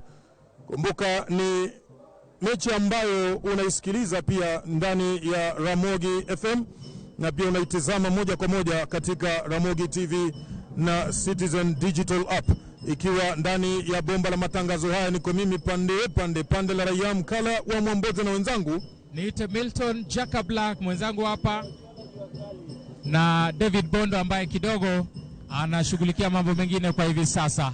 Haya, goma iko winga shoto kule, filimbi nalia tena, fauli ile Ibrahim anaisababisha kwa Philemon. Mpira unagereshwa hapa, Gor kidogo hawafurahi hilo, lakini mwisho anachukua na ianza huko kwa Dennis Njire kwa gula kila shoto, anaipeleka winga ile ya shoto, piga kwa kichwa hapa na Kipiegon anaondoa, mpira unadunda unatoka nje. Takuwa bado ni wa kurusha kuelekeza lango la timu ya Tusker. Philemon kuja haraka, anachukua mpira ule, anatizama wenzake jinsi walivyofunguka. Alpha katikati kule mbele, Blackberry rusha juu, lakini Isaac Kipiegon anaondoa kwa kichwa, inadunda tena kwa Philemon anampatia Sando anaigusa kule kwa Blackberry jaribu kuingia kwa kibavu tafuta Austin, lakini anazidiwa na Uruchum, maana ni mrefu zaidi. Sasa ngoma inadunda kwa Isaac Kipiegon anaipiga ndefu, lakini mwisho referee huyu anasema ni half time. Zakaria Ashira anapuliza kipenga cha kusema tunakwenda zetu mapumzikoni. Wenzake Samuel Kuria na Gladys Kamuren wanakuja kuungana naye pale katikati. Jaka Black.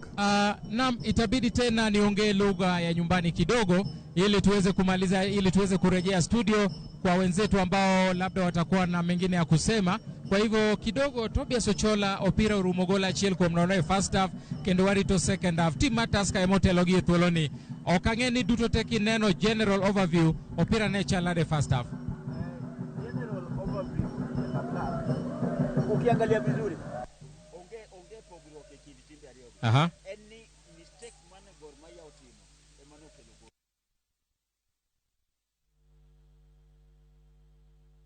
This week's hot games on Shabiki.com.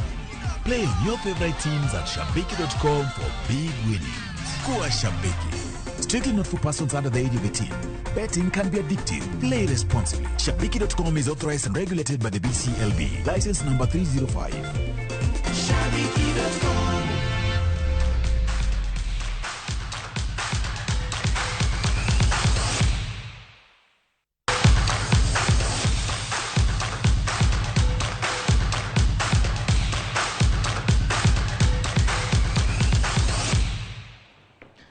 Nyakura Magajuanga opira mantiere kind Tusker kod Gor Mahia ochope half time kama Tusker ni mbele gola achiel kuom nono.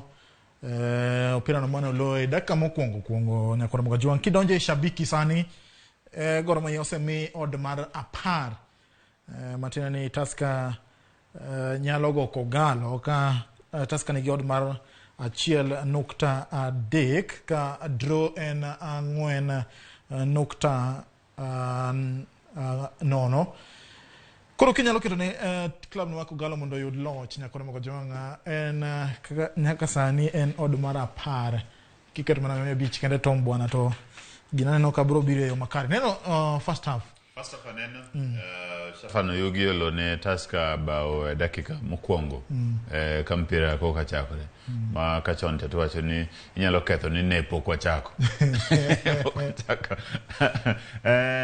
to gima nyalo wacho ni squad mwaketo no nyaka watim mabadiliko second half nikech yudo ka ntie laxity onge coordination maber between Wendo gi Alpha midfield kanyo dimbele kidimbele kucho be wan gi jaduong sando hapa ni piro simulo didek kende to mumulo go be di mana oko duto nyiso ni jotugo waonge gi jotugo maber defense kae bodo ka wan gi two left footed players manie center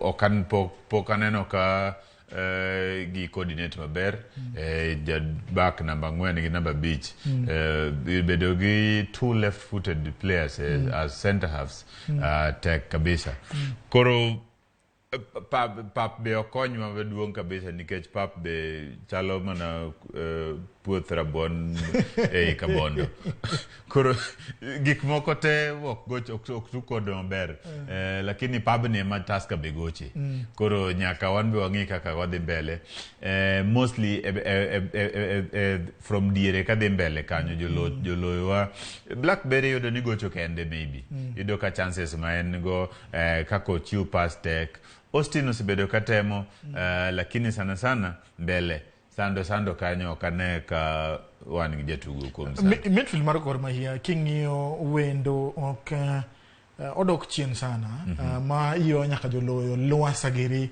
jatugo namba 10 dugo nyaka chien iparo ni ma hinyo ko galo nikech kata king'iyo Gad Matthews opira mugolo te en opira madhi malo gidhi kamano nikech pipe right nikech kochako chien kata pressure nyalo biro ko kuom joloyo mag Tusker inyo sana nikech Wendo sana nyaka du chien nikech nyako support weak defense man go is very weak ma ka okuduogo mo support gi dewa yudo bepe do lower bepe mang'eny kai kabisa to nikech oduogo chien mane ma at least miyo some stability e defense wakaya Tugo mar between Wendo gi Alpha kanyalo push mbele sana eka nyalo lakini push mana mbele kan kingeni distribute passes mbele kucho idhi do ngato ma dhi konyo lakini kon gi sando mbele kacha bench one gi players bench manyaka odhi watim mabadiliko sando duo kata bede bench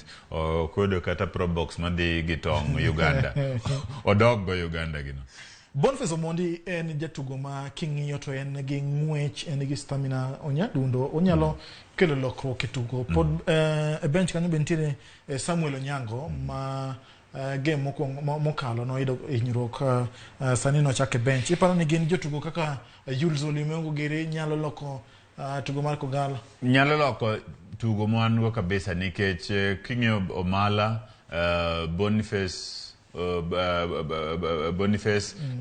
king'iyo Jules Olimengo ok gin the best players lakini gin better than sando koro kwa nyalo keto but luore maybe training na chalo nade during the week chalna but seche moko training pogore gi match day inja jatugo nyalo be no train maber during the week ma coach yie kode lakini match day kochopo nitie jotugo ma ipomana ni gisewuodho during match day koro an sana would vouch for ulimwengu gi Benson Omala mondo pike game ni nikech Luasa gi Austin osebedo gigocho maber yes lakini ng'ama gi feed mbele onge koro wan gi options e bench manyaka watima wadliko ka second half chakore king'iyo timu no Tusker nyaka ne gilo opira mokuongo pok gibedo kod tugo moro minya wacho ni Tusker nyalo loyo gol mar ariyo nikech Kogalo osebedo ka tugo maber kata doko ni midfield mar Kogalo onge coordination gi striking ineno ka Tusker ne giseng'iyo maber ni Kogalo biro biro koro gi sit back mondo girit Kogalo mondo gigo counter so paro mane matano ni godo yudo kata mana ne bang nyaka ne gilo pok giketa very serious attack kata corners yudo ka wan gi corners mang'eny Tusker oseyo corner achiel kende first half kae ok gi mount a very serious pressure on our defense and mana ne wane moko tigi chances wa maber chance ma Austin oyudo cha machana chance ma ndani immediately wane moko tigi chances wa Tusker odhio sit back nikech ne ging'e ni wadhi attack wani eber kwa bedo gi proper holding players joma nyalo hold mpira maber Boniface nigi good speed kodonjo kanyo can be better Omala nigi very good finishing instincts monyalo tiyo go mpiche mwadhi Tusker kakiwacho maber kata jwa kaliba wote mwache game kanyo ni onge team minyalo wacho noe nyawadigi nikech Tusker chance mag yoda chiel no dibedo marata enya ne mpira ni rumo 1-0 ka onge kata serious attack moro ma Tusker mount koro nyaka wadonje second half nyaka wadhi watim mabadiliko gi to watek our chances Tusker king'e kata jatugo mage wito sani Matasi goalkeeper margi osebedo kodgi kuom thuolo malach en goalkeeper manigi iluongo ni clean sheets mang'eny e Premier League wito jatugo kaka Matasi ka first half dhi rumo iparo ni nyalo affect jotugo mag Tusker jotugo maduong' e team kelo inspiration kelo mijingo ne jotugo wetene ma kowuok chon e game kamae apani dhi bago players wetene dhi bago defense get game plan mana gen go ne ging'e ni Matasi is a leader in defense kanyo not just a captain and is a very good on-field player on-field leader koro leadership ni koro osewuok koro bedo transferred to Momanyi Kipyegon ber Tusker ni gen so many leaders Momanyi is there Kipyegon tie kanyo Sewa bentie kanyo those are leaders manyalo bed team to wuok mar Matasi ni to nyaka dhi back gi mbele mondo Wanjala ber ni wuok ka second half ka first half dhi rumo ok wuok chon ahinya koro Wanjala nyaka donji kae but leadership koro bedo transferred to Kipyegon gimo manyo mondo Tusker yud points adek giduto kata bench mar gibegi pod gin gi jotugo kata doko ni sane gidong mana gi substitution ariyo kende monego bene gitimo nikech goalkeeper osewuok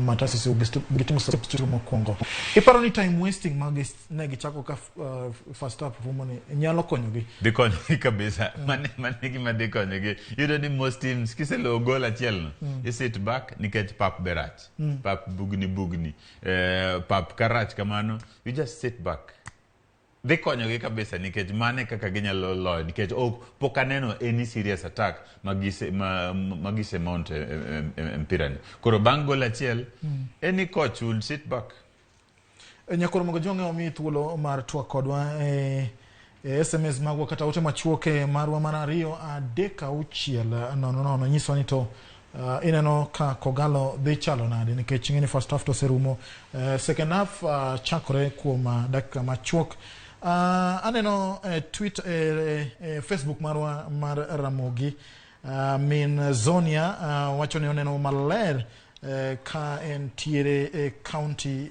ma Migori bende ote machuok an Steve Nyakoragai aneno maler ka entiere dala ma Mombasa Mosna Tombwana was my classmate at Homa Bay High though notelo na mailo ni Nyambok ngatu mosika nen classmate nito natelo ne abano okikore matin akeni class natin nango katelo ne akamos Awacho ni 1969 nyaka win 1969 nyaka win hapa na wacho kogalo Umoga 1969 and Tusker. And Tusker. Yes. Akwane Gor Mahia loch wacho na nyingi nga Bernard benda wacho no maler ka entiere county ma Kisumu. Tugo over gi under otama shabiki ya team nango nya tombo na lera ne over under. Kise yudo game midwa donje no ti click game no click game no ili yudo kantie fields mang'eny markets mang'eny iye kanyo miyudo akeno wacho no tameni okonyal yudo gi koso tameni samora mora mutugo to iloye hapa no tamei kako oyude. Okay, click game owuon no to kise click game no ti yudo ka fields ng'eny iye kanyo markets ng'eny iye kanyo minyalo tugo kata mana Gor isiwacho ni odds of the osepanda to 10. Yes, and kaka na kodi ni mpira dhiru madi 2-1 Gor Mahia podan gigen nyakoro moko sani oden 10 to tombo na wacho ni en gi pache wacho ni kogalo dhi yudo loch mar 2-1 koro ka 100 ni ket kanyo ang wo badala japicha ng'omio 100 emise bedo go nyaka ni donje kende ema wacho ema an go inyo okanya wacho gima onge go oingi 100 mo 100 ma an go ana seketa no kamara okdhi maraj wan Jehova Majoan Makowino maro singo Migori akwayo ne Gor Mahia loch makare waneno Ramogi maler ka wagoiro kamano Kennedy Kadeka kanti Nairobi Utawala wacho ne Gor Mahia dhi yudo loch mar gonde 2-1. Tijan Swila oneno yo makare wacho ni wagoyo dhuluo maler kabisa ingeni ndalo moko ni miwa disk primary koro ji ok nong'e ni kare tich ma wacho dhuluoni chieng' moro no ayudo koro tich wacho ni tich maler motimo ka ne kaka Nyasaye tiyo gi jogi erokamano Tijan Swila nyakora mo jom wadhi achiel kachiel second half alap ma Olentimama Stadium county ma Narok. This week's hot games on Shabiki.com. Play on your favorite teams at Shabiki.com for big winnings. Go Shabiki. Strictly not for persons under the age of 18. Betting can be addictive. Play responsibly. Shabiki.com is authorized and regulated by the BCLB. License number 305. Shabiki.com.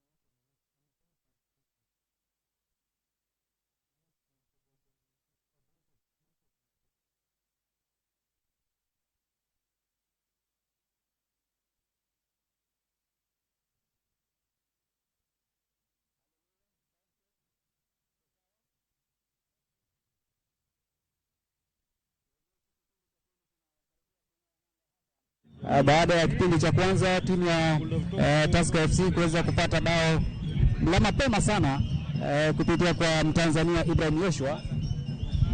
Moja kwa moja tuko katika uwanja wa Ole Ntimama ikiwa hapa katika kaunti ya Narok. Kipindi cha pili cha mechi kati ya Gor Mahia na Tusker FC kinakaribia kuanza na kuna mabadiliko mawili ambayo tayari yanafanywa hapa katika timu ya Gor Mahia.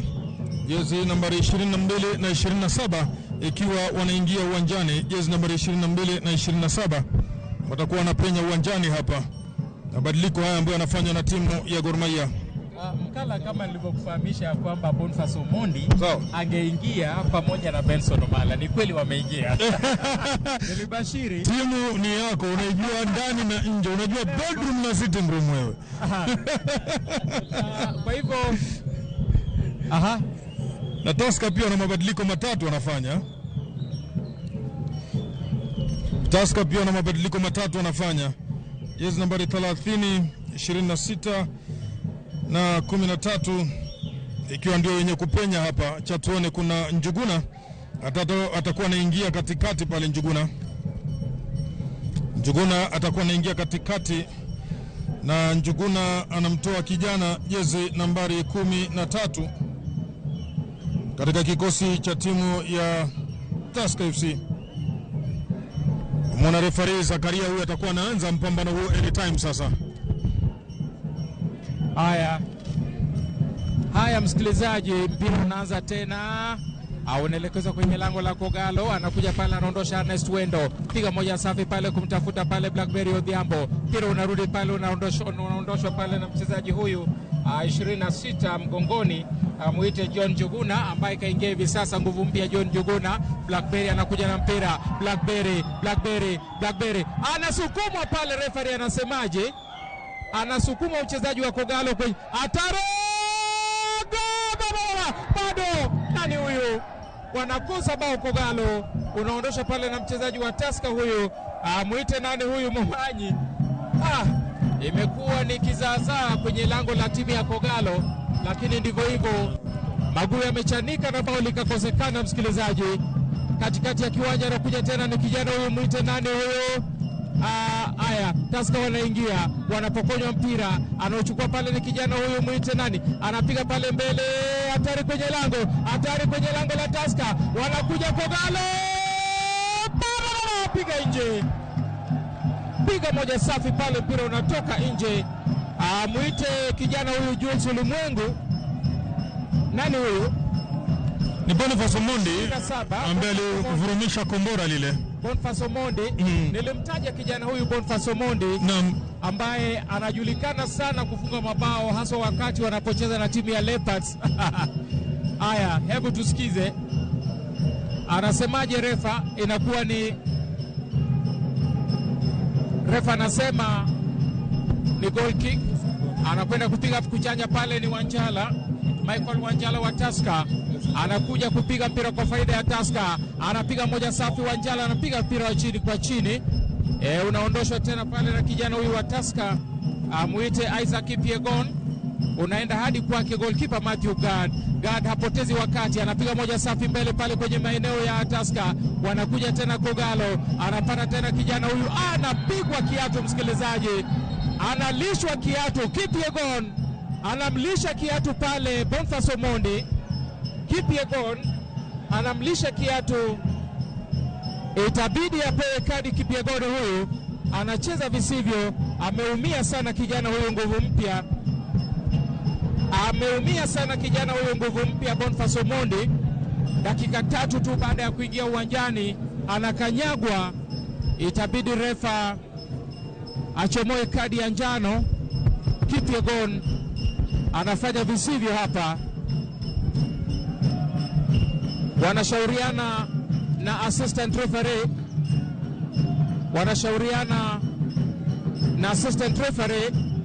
Hebu tuone itakuwaje. Amecheza visivyo pale kijana huyu Isaac Kipiegon. Haya, captain wa Gor Mahia Philmon Otieno anashauriana na refa, anamwambia refa kidogo alinyanyua hadi tukaona sehemu ya chini ya njumo, hivi inastahili kuwa kadi nyekundu, lakini anapewa kadi ya njano Kipiegon. Huyu Isaac Kipiegon. Mashabiki wa Kogalo ndio hao unavyoona wanaendelea kuchangamka licha ya kuwa nyuma bao moja. Haya, mpira unakuja, hatari, mpira juu, mpira unapapaa juu ya mtambapanya wa goli msikilizaji. Wanakosa nafasi nyingine Kogalo. Benson Omala, Tobias Ochola. Ukitaka kuona Gor Mahia wameanza first half bila wameanza saa hii ingekuwa tofauti. Wameanza kwa kishindo msikilizaji. Anakwenda pale kuchanja goalkeeper Wanjala wa Tusker. Anavuta kazi, piga moja safi mbele Wanjala. Mpira unarejeshwa pale kwa kichwa na kijana huyu, anaukimbilia pale ni kijana huyu, muite Momanyi.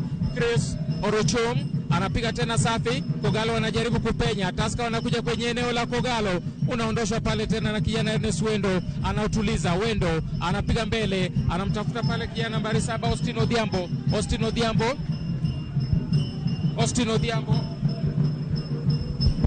Odhiambo. anakuja vizuri pale, anapiga tena pale, ni kijana huyu, muite nani huyu, Dennis Jire anagawa moja safi pale, anapiga pale kwa kichwa tena, mchezaji huyu wa Kogalo wanasukumana, lakini refa anasema mpira uendelee. Hatari kwenye eneo la Tusker, anaondosha pale, ni kijana huyu wa Tusker, muite Charles Momanyi. Mpira unakuja kwenye maeneo ya timu ya Kogalo, wanaingia wana Tusker, anaingia, anapiga chenga moja, anakuja ndani katikati ya kiwanja, lakini mpira unarejeshwa na mchezaji wa Kogalo. Wanajaribu kuingia Tusker kwenye maeneo ya Kogalo, anakuja ni kijana huyu tena, muite Kipiegon, anapiga, mpira unaondoshwa. Kogalo wanazuba pale, wanafanya masara Kogalo. Wanacheza na shilingi karibu na shimo la choo, huenda shilingi likatumbukia kwenye shimo la choo. Haya, piga chenga moja, anaingia tena Kogalo kwenye eneo la Tusker. Nani huyu? Anakuja Omala anapiga chenga moja, anapokonywa mpira unarejeshwa katikati ya kiwanja, anakuja nani huyu? Ernest Wendo anaondosha mpira nje, mpira wa kurushwa, anaondosha nje. Ernest Wendo, ni mpira wa kurushwa. Hebu tusikie mpira utarushwa na nani? Nadhani ni Godfrey Ochieng. Hebu tuone Godfrey Ochieng, mpira unarushwa. Ni Tusker wanarusha mpira, Kipiegon anamtafuta pale mchezaji huyu Mieno. Kipiegon anamtafuta Mieno, anapiga mbele pale, anakuja tena kijana huyu, muite nani huyu? Humphrey Mieno anayeamba ndile ya captain. Haya, anakuja tena Isaac Kipiegon kwa mguu wa kushoto, anapiga safi kwenye maeneo ya Kogalo. Hatari, mpira unaondoshwa na Ernest Wendo anapiga mbele pale kutafuta nani huyu, lakini mpira unarudi katikati ya kiwanja, anaondosha tena ni Boniface Omondi, mpira unapokonywa pale, anakuja vizuri pale 26 mgongoni kwa upande wa timu ya Tusker. Hatari pale kwenye eneo la Gor Mahia, piga pale, Matthew Gada anaokoa, mpira unaondoshwa pale, anasukuma zinga la kwaju pale, kimo cha Burukenge, lakini anaondosha pale ni kijana Matthew Gad. Haya, wanakuja Kogalo kwenye eneo la Tusker, wanaingia Kogalo, mpira unatoka nje, ni mpira wa kurushwa. Anaghadhabika sana mkufunzi huyu wa Gor Mahia Andre Spire, anasema haingefaa mambo yawe hivi. Tobe Sochola, Gor Mahia wanakosa bao hapo, lakini vile wamerudi na nguvu, sawa. Hebu tusikize mpira huu wa kurushwa. Anavuta kazi Ochieng, yeye urusha mpira kama kona. Ochieng anarusha pale, mpira unakuja, unaondoshwa. Anao tena Blackberry Odhiambo katikati ya kiwanja, anakimbia pale, ni kijana huyu, wanarejesha nyuma kwake Ernest Wendo, mpira unakuja tena kwenye maeneo, mpira unatoka nje tena, anasukuma mpira kwa mbali. Msikilizaji, Kogalo wanakosa nafasi nyingine, anaweka pale chini ni Michael Wanjala, goalkeeper huyu wa Tusker, anakwenda kuchanja mpira wa goal kick, anavuta kazi Wanjala kwa mguu wa kulia, anakuja anapiga moja ndefu, navuka mstari wa katikati ya kiwanja, mpira unaenda kwenye maeneo ya Kogalo, unaondoshwa kwa kichwa pale, wanakuja vizuri tena Kogalo, lakini sivyo. Ochieng wanaondosha tena, mpira unakuja katikati ya kiwanja, anapata Humphrey Mieno, anapokonywa huyu Humphrey Mieno na kijana huyu muite Alpha Onyango, katikati anachukua Matthew Gad, haraka anapiga mbele tena, mpira unakuja maeneo ya Tusker, wanatuliza Kogalo. Hatari Boniface Omondi, anakuja nani huyu? Blackberry, piga chenga moja, hakuna mtu, unaondoshwa na Humphrey Mieno, urefu unamsaidia hapa. Humphrey Mieno anaruka na kutoa mpira kwa kichwa, lakini refa anasema ni ikabu nyingine hapa kuelekeza kwenye lango la timu ya Tusker. Wana nafasi nzuri Gor Mahia, japo ni mbali kidogo na goli, takriban maguu 25 hivi kutoka kwenye eneo ama kutoka kwenye lango la timu hii ya Tusker. Anajiandaa Wanjala, huku Gor Mahia wakijiandaa kupiga mpira huo, na natumai ni Dennis Jire. Hebu tuone ni nani huyu. Austin Odhiambo, yaonekana ni Austin Odhiambo atakuwa na faida ya kuchanja ikabu hiyo. Hebu sikiliza tuone itakuwaje. Haya, mpira unakuja kuchanjwa, Alpha Onyango, Austin Odhiambo, sijui ni nani. Hebu sikiliza, ni karibu sana na goli. Iwapo Gor Mahia watafunga, labda watakuwa na nafuu. Anavuta kazi nani huyu? Haya, anakuja Njire, mlinzi wa Gor Mahia anakuja Njire, piga baba, Wanjala anautuliza. Wanjala aliuona mpira huo akaunyaka na kuutuliza. Haya, hajadunda mpira, anapiga goal kick juu kwa juu pale Wanjala. Mpira unavuka maeneo ya katikati ya kiwanja, anaangushwa pale. Referee anasema ni kafu kwa faida ya Gor Mahia. Anakwenda kuchanja pale, ni kijana huyu Njire.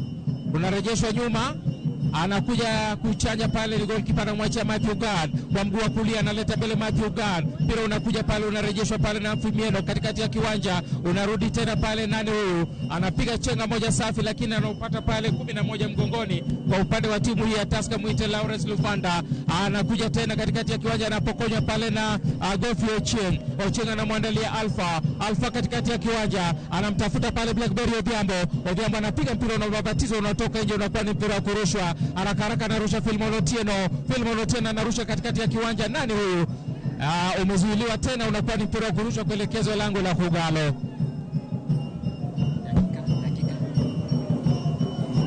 Haya, unakuwa ni mpira wa kurushwa kuelekezwa lango la Kogalo. Anavuta kasi, anarusha safi pale. Mpira unaondoshwa pale kwa kichwa na mchezaji Njire. Amfrimieno anaresha nyuma pale kumtafuta nani huyo kijana huyo Charles Mumanyi. Chris Orochum anapiga moja safi kwenye eneo la Kogalo, hatari. Matthew Gad anapokonya, anakanyagwa Matthew Gad. Referee anasemaje? Ni kama refa hakuona, lakini amekanyagwa goalkeeper Matthew Gad alipokuwa anakwenda kuwahi mpira. Amekanyagwa Matthew Gad, kaumia goalkeeper Matthew Gad, lakini refa ni kama anasema hakuona. Matthew Gad anasema mimi ni mwanaume, nitahimili machungu ninayoyasikia na kuendelea kushughulika. Haya, mpira unawekwa pale chini, anakuja Matthew Gad, anachanja kwa mguu wa kulia katikati ya kiwanja, unavuka mstari wa katikati, anakuja pale, anatuliza Boniface Omondi, anakuja tena Boniface Omondi, anapokonywa. Tobe Sochola jua kali. Hebu niambie mambo yakoje sasa? Wamerudi vizuri sana, na ukiangalia vile wanacheza kuna kitu wanatafuta. Kama wangeanza hivi dunia ikianza mpira, sasa hii tungekuwa tunaona result tofauti. Ukiangalia sasa hivi vile watu wanacheza katikati, au watu wawili wameingia wameleta nguvu nyingine haikuwa. Referee ako na michezo. Nasema kwa nini? If foul mali Alpha alifanyiwa, the player ako na right ya kuitisha 12 yards, lakini sasa alikataa. Ubaya kipa mchezaji wa Gor Mahia alienda akahesabu haitakikani. Wangesimama wa demand that 12-15 yards for the free kick ifanywe. Haya, una make referee awe ni mjinga. Sasa ile kitu sasa Gor Mahia lazima wafanye ni kwamba wasipoteze hizi chances wanafikia hapa. Wamekisha wakifika wajaribu kutafuta bao, ama waweke mpira karibu, watafute hizo fouls wapige. Juu hawajajiamini nani anapiga free kicks. Ng'ang'a anataka, Austin anataka. Ukiangalia Tusker already washakuwa na shida. Nyuma hawana imani na kipa, so hawezi fanya mzuri mchezo wa kisonga mbele. Katikati wameleta Mieno juu ya experience yake atulize mpira. Hiyo sasa ndio kitu imeletwa. So lazima sasa tuharakishe mpira katikati, tuvuke hiyo position ya Mieno, tufike haraka kwa strikers tuende. Because tuko na Omala, tuko na Omondi, wale watu wako na mbio na Elizabeth. Alikuwa amelala pale, ni kijana huyu wa Tusker Mwite Kipiogona, anatolewa nje. Nimekuwa dakika 10 zangu za kwanza zimekatika. Naitwa Milton Jaka Black pamoja na mwenzangu Tobias Ochola, kwake Mkala wa Maboze pamoja na David Bondo.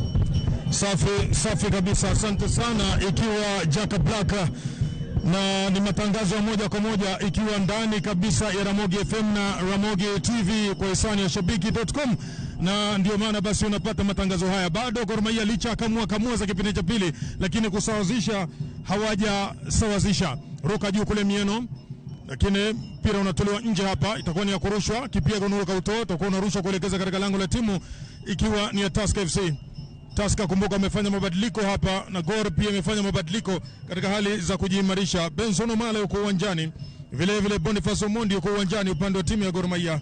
Upande wa Tusker kuna Mieno na kuna John Juguna, ambao Rogers Ouma na Stewart Omondi walipisha njia kwa Gor. walipisha njia Sando pamoja na Alpha katikati pale kiungoni, tengeneza inakuja upande wa pili kule, chukua nani Boniface, penyeza kweli kweli, anakwenda anamtafuta Omala, nampa Omala kule, jaribu chenga kwanza pili juu ya Sanduku, lakini wapi, dhibiti anakwenda chini, akienda chini Tusker hapa jaribu kuondoa, Njuguna anampatia Mieno chanja kule, inakwenda kwa Njuguna anaweka katika winga kulia kwa Luvanda bado anatamba Luvanda anakwenda nayo Luvanda dhibiti vizuri, anaianza pale kiungoni kwa kiungo huyo mkabaji Apollo, tengeneza kule upande wa pili tena kwa Luvanda juu ya Sanduku, Luvanda tafuta mwanya wa kupiga shuti, anatamba bado pia na kushoto kule kwa Njuguna anakata uwanja, anaingia kisandukuni. Haya, chocha kule kwa Ibrahim, lakini kautea peke yake kautea yeye na goli tu. Kwa hivyo filimbi inapigwa, hii inakuwa ni fauli ile kuelekeza katika lango la timu ikiwa ni ya Tusker. Jibu ule Sakari, jibu tena kwa kichwa Filemon, katikati pale kiungoni, ng'ang'aniwa kweli Tusker, wataki mpira utulio, wanadhibiti kadri ya uwezo wao Apollo. Hata hivyo anapelekwa winga shoto kule, kuja vizuri Alpha, lakini Sakari anamsoma, anaifuta mapema na kwenda nyuma kule kwa Geoffrey naye pia anaichanja bado kumtafuta Austin Odhiambo, lakini kazi ya ziada hapa inafanywa na mlinda ngome wakati huyu Christopher Oruchum. Hata hivyo mwisho mpira unatoka. Kuna dalili labda Bondo ya Gor Mahia kusawazisha? Wakizidi kufanya upesi wanaweza kupata bao la kupawazisha na pengine kutafuta bao la ushindi. Lakini itabidi wawe makini sana na wazidi kuzuia washambulizi wa timu ya Tusker. Na tukitazama viwanja vingine, Talanta tayari wanacheza na timu ya Police, bao ni 1-0, kumaanisha timu ya Police tayari wamfunga bao 1-0 dhidi ya Talanta. Na katika uwanja mwingine kule magharibi mwa Kenya, Vihiga tayari wanaongoza bao 1-0 dhidi ya Mathare United, dakika ni 63. Safi, nayo tunaendelea hapa sasa katika uwanja wa Narok, uwanja wa Ole Ntimama. Piga ndefu kule, Sakari anaondoa lile shambulizi la Gor na kwenda kwa Junguna katika winga shoto, lakini Filemon anamsoma, anamkata kwa uzuri Filemon, lakini kidogo ngoma inakuwa nzito zaidi, inatoka nje kule. Namuona kocha sasa wa Gor Mahia, kiti kimekuwa moto tangu kipindi cha pili, haswa kipindi cha kwanza tangu alipoweza kutoneshwa kidonda hajawahi kupata nafasi ya kuketi. Kiti kimekuwa moto kweli na anajaribu kupanga na kupiga hisabati mambo iwe sawa kama sahani na kahawa. Haya, mpira utakuwa unarushwa hapa na vijana wa Tusker. Kipyegon jukumu lake kazi yake hii, lakini hapa namwangalia vizuri, amemwachia Daniel Sakari, manake ndo anaweza kurusha mbali zaidi. Sakari anakuja anarusha ndefu paka kisandukuni kule, paraza kwa kichwa Njuguna na kwenda kwa Mieno, futwa pale na Austin Odhiambo, inakwenda kwa Wendo jaribu kujitengenezea pasi kwa kichwa, lakini nakataa. Chukua Luvanda leta cross pale kisandukuni, mtu mzima anakwenda chini. Tusker wanalilia penalty, lakini refari asema kitu kiendelee, inakwenda katika winga shoto kule. Gor Mahia sasa wanakuja, Gor Mahia wanajituma. Omala geresha 1-2 anampatia Alpha kwa gula shoto, leta cross ile hatari kule, paraza mchuma ule, tari piga shuti lile Boniface, lakini ngoma inakwenda upande wa pili, inakuwa kona ile. David Bondo, hii ndio kosha ambayo italeta matumaini kwa upande wa Gor Mahia. Na ukitazama pale mashabiki wachache imeanza kule, Boniface anachukua haraka pale, leta tena cross nyingine, Mwiba ruka juu kwa kichwa Omala, lakini ngoma inaambamba ile, toka nje na kwa goal kick. David, ulikuwa unasemaje David Bondo? Itabidi Wanjala awe makini, la sivyo atajikuta singalijua. Utamu juu ya utamu. Gor Mahia kipindi cha pili si Gor Mahia kipindi cha kwanza. Utadhani labda kikosi kizima kimebadilishwa, kumbe kumefanya mabadiliko kiasi tu. Vile utadhani wanacheza michuano ya CAF, kumbe ni ligi kuu nchini Kenya. Hapo sasa goal kick ile inapigwa na Wanjala anakuja kupiga goal kick ile kwa gula kila kulia, anapiga ndefu kule kweli kwenda kiungoni kule, ruka juu kwa kujituma hapa Mieno kujaribu kufuta ile, lakini achukuliwa sasa na Njuguna ambaye ashabadilisha winga, lete kule upande wa pili, lakini goalkeeper anang'ara Gad Matthew aking'ara, anajua muda hauko upande wao, kwa hivyo anaianza haraka. Kipyegon anaitwa nje, hii itakuwa inarushwa kuelekeza bado katika lango la timu ya Tusker. Omala amwambia nipe, piga kile George Blackberry mtu mzima anawekwa chini hapa Momanyi, inakuwa fauli ile kuelekeza katika lango la timu ya Gor. Wajua wanajuana hapa. Namuona hajafurahia maamuzi. Hajafurahia kweli, lakini anajuana sana na Momanyi anasema wewe kijana, tulicheza na wewe Tusker na Gor Mahia, kwa hivyo ni akili kichwani. Naona anamrushia maneno hapa mshika kibendera Samuel Kuria, na wajua akiendelea vile saa nyingine refaria anaweza bado akamchukulia hatua. Ndio Blackberry lakini bado yuko naye, anamrushia tu maneno kweli. Kipyegon anajaribu kumtuliza. Haya, Wanjala anapiga sasa winga shoto, free kick ile inapishwa, inapita, inakwenda nje, inakuwa ni goal kick. God Matthew anaitisha haraka haraka, sema lete kitu. Lete tuanze mambo haya. Kwa hivyo atapelekewa God, yule anaiweka chini, anasema jamaa tupande mbele. Wanapanda, piga mhemko, alafu anaifuata, anaichonga sasa. Piga ndefu kule kweli, inakuja nzuri kule, paraza kwa kichwa hapa Mieno. Lakini adunda upande wa timu ya Tusker. Inakuja sasa katika winga Shoto kule, Luvandambe mabadilisha winga na Njuguna. Pigwa kumbo hapa na Alpha Onyango na kwenda chini. Firimbi inalia hii. Kwa hivyo inakuwa fauli ile kuelekeza katika lango la timu ya Gor Mahia. Katika dakika ya 74 wanapata bao la kulipiza kisasi hapa Talanta FC wakichuana na Polisi. Kwa hivyo ni 1-1 Talanta dhidi ya Polisi. Haya ni matokeo mengine hayo ya mechi za ligi kuu ya Kenya ambazo zinaendelea. Free kick itakuwa inachongwa hii kuelekeza katika lango la timu ya Gor Mahia. Isaac Kipiegon, nahodha wa zamani wa AFC Leopards, anakuja kuipiga ile free kick. Anaambia jamaa jipangeni vizuri. Referee amwambia nishakwambia ipige, wacha mambo mengi wewe. Mabadiliko mengine ananukia upande wa Gor Mahia. Lete tena free kick ile, ruka juu kwa kichwa hapa peke yake, lakini kakosa kulenga shabaha. Charles Momanyi namuona anacheza hii mechi kama ana moto, anatamani aifunge Gor Mahia. Anataka aseme kwamba zamani niliweza kucheza nanyi lakini nafasi sikupata, na anakuja pale mbele. Huyu ni Blackberry Odhiambo, anatuliza mpira, rejesha pale kwake Boniface Omondi. Ukimwangalia hapa Blackberry Odhiambo anataka kuonyesha kwamba hata na yeye wanaweza kufunga na wapate bao lingine, lakini yule Momanya anasema mimi ni mlinzi na sitawapatia nafasi. Na ukumbuke anataka kuja hapa ndani Samuel Onyango na Jule Ulimwengu na Samuel Onyango watakuwa wanaingia hapa. Namuona vile ametia guu kule, kamdondosha chini hapa mchezaji wa Tusker huyu Luvanda. Kwa hivyo anagaagaa pale chini Luvanda. Daktari wa Tusker tayari wanaingia ndani. Referee ni ashughulikie ile, namuona tena anaingia mfukoni referee. Kwa hivyo na kadi ya njano hapa atakuwa anaipeana kwa Philemon Otieno. Lakini Philemon Otieno kama nahodha ametulia, anamtizama tu, asemi chochote, anasubiri adhabu yake kuipokea. Siku zote wanapocheza timu ya Gor Mahia na Tusker utakuta kwamba kadi zinamwagika kumwagika. Naam. Dakika ni 67. Safi. Imekatika. Haya, dakika bado 3 tu. Bomba hili tulikabidhi upande wa pili kwa Jua Kali na Jaka Black waendeleze matangazo. Kwa hivyo Austin Odhiambo hapa atakuwa anatoka. Anaingia Samuel Onyango, na pia George Blackberry Odhiambo pia atakuwa anatoka, anampisha Jule Ulimwengu. Mabadiliko mawili hayo ambayo Gor Mahia wanayafanya hapa katika ile hali ya kuleta shinikizo. Kumbuka ni mabadiliko ambayo hawa vijana wote wawili ni wafungaji mabao. Bila shaka. Kwa hivyo inaonesha vile ambavyo Gor hapa kivyovyote sasa wanatafuta kusawazisha ile goli na ikiwezekana kuzidisha. Free kick inachongwa ile, lakini haizai kitu. Goalkeeper God Matthew anaokota faida. Anaipiga ndefu ile, kuja juu kwa juu pale, jituma kweli kweli hapa Uruchum. Anaiondosha, Philemon anayokota faida, anaileta katikati, chukua Apollo anaijaza kwa Njuguna. Njuguna anabadilisha winga kule, mtafuta Luvanda anachanja sasa katika winga Shoto. Anakwenda kweli kweli ubavu wa kisanduku cha timu ya Gor Mahia. Lete cross muiba kule, ruka juu hatari kule. Goal! Anapata bao la pili. FC wanapata goli la pili hapa. Huyu ni raia wa Sudan Kusini. Naam. Deogracias Ojok ametoka kule, anakuja nyumbani nchini Kenya, anasema sikutoka nyumbani kwetu kuja hapa kucheza, lakini nilikuja kazini. Bao la pili wanapata. Hii inamaanisha kwamba wakipata ushindi watazidi kukaribia Kakamega Homeboys.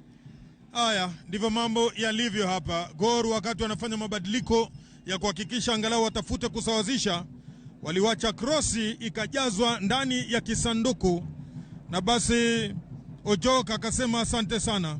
Ameruka juu kwa kichwa, kitu kakitia kimiani. Namuona Joshua anateta kule katika ngome, Joshua Onyango, lakini alifaa kumdhibiti vizuri zaidi Ojok kuliko jinsi alivyofanya. Ojok is not joking. Sura za mashabiki wa Gor Mahia zinaonyesha hawalifurahi hili. Kwa hivyo dakika nyingine 10 ambazo zinakuja muda si mrefu, Jaka Black ataendeleza matangazo haya na Jua Kali.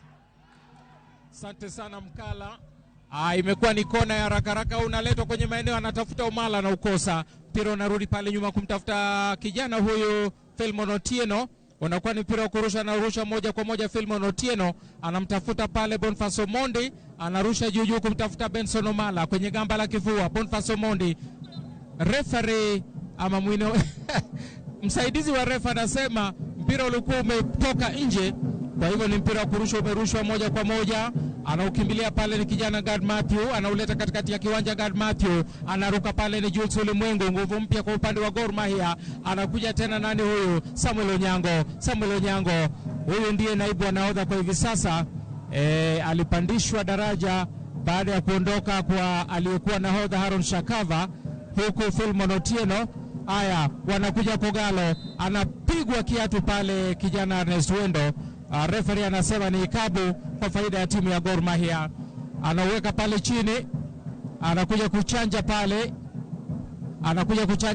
anapiga mbele pale kumtafuta hatari kwenye eneo la timu hii. Referee anasema ni goal kick. Utawekwa pale chini na goalkeeper huyu Wanjala, Michael Wanjala ataweka chini kuchanja kwa faida ya timu hii ya Tusker. Wanamvinyo kweli. Haya, wakati huo wachezaji wengine wa Tusker wangali wanapiga jeramba pale pembezoni mwa uwanja. Huenda wakaleta wachezaji wengine wapya kuwaongeza nguvu, angalau kusaka mabao mengine. Hivi sasa wanaongoza kwa 2-0 dhidi ya mabingwa wa zamani Gor Mahia. Kumbuka hawa Tusker ndio waliopokonya Gor Mahia ubingwa msimu uliopita. Anakuja Kipyegon, anapokonywa pale, mpira unaondoshwa pote na Philemon Otieno. Mpira wa kurushwa, wanakwenda kurusha pale nani huyo? Mchezaji huyo Kipyegon, Isaac Kipyegon. Mpaka sasa ni kwamba Tusker wamewahi kufunga Gor Mahia mabao 93. Kabla ya mechi hii walikuwa wamefunga Gor Mahia mabao 91 na Gor walikuwa wamefunga Tusker mabao 101.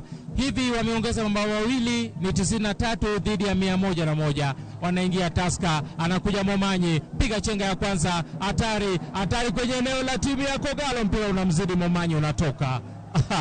Momanyi anatoka nyuma, ana raha kweli kweli, anakuja kujaribu kupata bao angalao, lakini ndivyo hivyo. Mpira unakuja maeneo ya timu ya Tusker, anautuliza pale ni Samuel Onyango, anaukosa, unampata pale ni kijana Otieno, anaurejesha pale nyuma, piga safi moja mbele kwenye eneo la Kogalo, unatolewa mpira hafifu. Alfa huyo anakosa kuwajibika vizuri. Kofi Ochieng anapiga mbele kumtafuta Samuel Onyango, anaukosa, unampata tena kijana huyu nambari 4 mwite Apollo Otieno anapiga moja safi kwa Humphrey Mieno kwake Kipyegon anapiga moja safi mbele, anamtafuta pale hatari, anakuja pale kumtafuta Ojok, anajaribu kutafuta kona, lakini Kofi Ochieng anamiliki defense pale, hivi anakosa kupata kona. Inasemekana ni ikabu, kamsukuma pale Ochieng, anakuja kuchanja pale ni goalkeeper huyu mwite Gad Matthew, piga moja kwa mguu wa kulia, mpira unavuka maeneo katikati ya kiwanja, anarejesha pale kwa kichwa mchezaji wa Tusker katikati ya kiwanja, na kwenda pale Neswendo, mpira unamzidi, unakuwa ni mpira wa kurushwa kuelekezwa kwenye lango la timu hii ya Kogalo. Haya, mpira una kasi katika kipindi cha pili tukilinganisha na kipindi ya kwanza ambapo Gor Mahia walionekana kuwa hafifu sana. Anakuja pale ni kijana huyu mwite Lawrence Luvanda, anamtafuta Humphrey Mieno anapiga pale katikati ya kiwanja, anakwenda pale kumtafuta huyu mwite nani huyu Sakari, piga chenga moja, lakini Kogalo wanauchukua tena mpira, wanakuja Kogalo, anapigwa laza, anateremka. Nafikiri kadi itatembea hapa. Samuel Onyango analalamika, nguvu mpya huyu, anablishwa kadi ya njano. Samuel Onyango amemlisha kiatu hapa mchezaji huyu 26 mgongoni, Njuguna amelishwa kiatu hapa na Samuel Onyango, nguvu mpya. Samuel Onyango analishwa kadi ya njano. Njuguna angali pale anahudumiwa na waganga wa timu hii ya Tusker. Tobias Ochola, hadi sasa mpira ni safi sana, lakini Gor Mahia wanataka kuequalize, wamejifungua nyuma. Wangekuwa wako na bao moja ama ingekuwa 0-0, kila timu ingekuwa inajaribu kutuliza mpira, lakini Tusker walikuwa mbele bao moja, hiyo ilikuwa imewapatia nguvu ya kurudi. Gor Mahia wanasonga wakuja wapate equalizer, wanafungua nyuma yao. Hivyo ndio vile Tusker wamepata bao ya pili.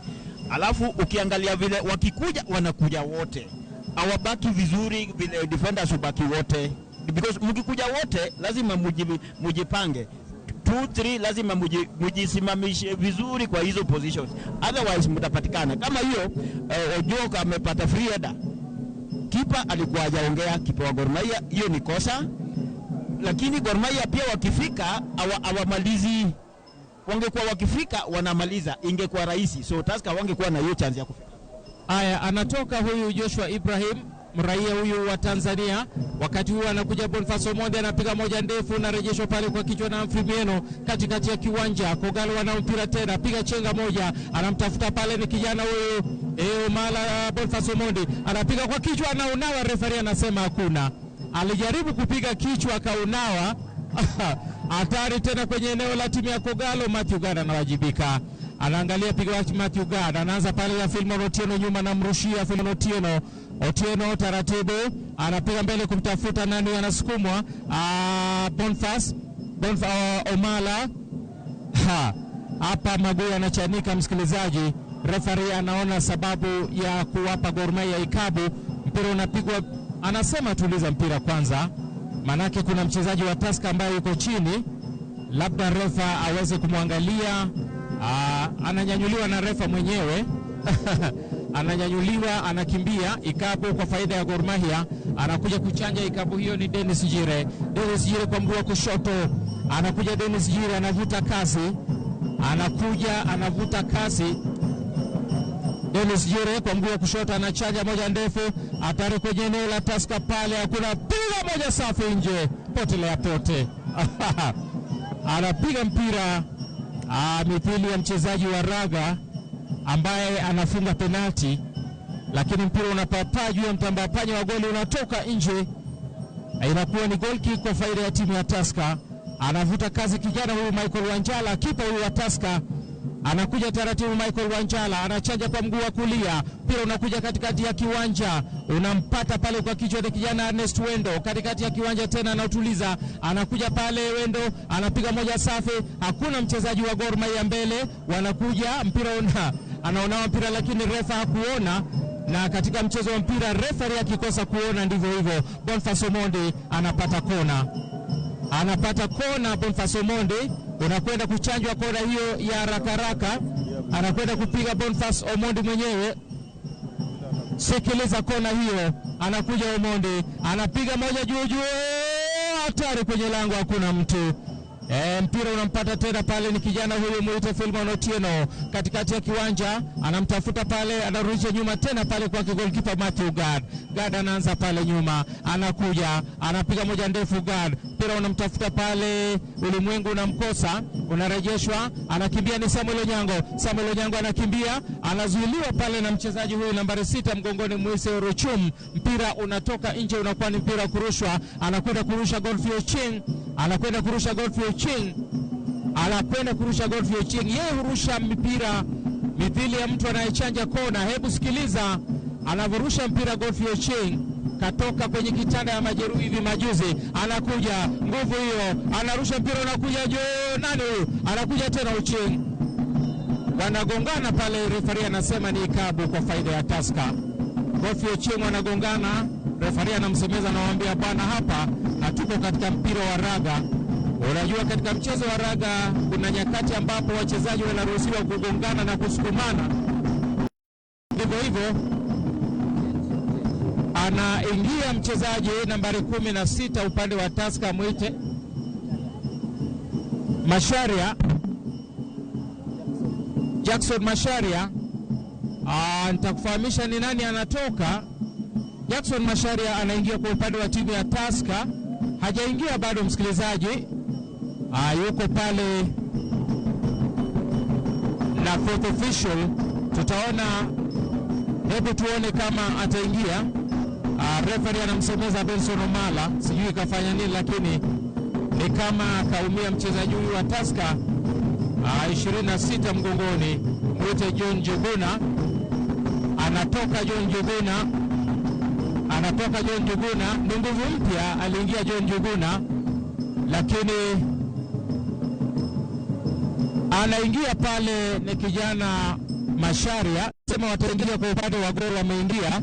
Nilimtaja Samuel Onyango, Boniface Monde, Jules Ulimwengu, wote wameingia pamoja. Haya, ndivyo hivyo tena, mpira unaanza katikati ya kiwanja. Haya, hatari tena kwenye eneo la Gor Mahia, wanakuja wanapiga moja safi, nani huyo? Mpira unaondoshwa pale na kijana huyu. Muite Dennis Jure.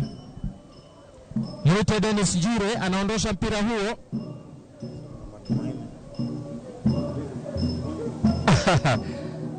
Kuna matumaini ya Gor Mahia jua kali, kuna matumaini. Hebu tusikize kabio kwanza kabla hatujarejelea matumaini. Hebu tusikie mpira unarushwa.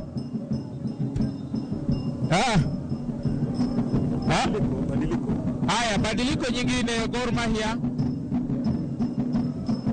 Gor Mahia wanamleta mchezaji Parmena Sochola.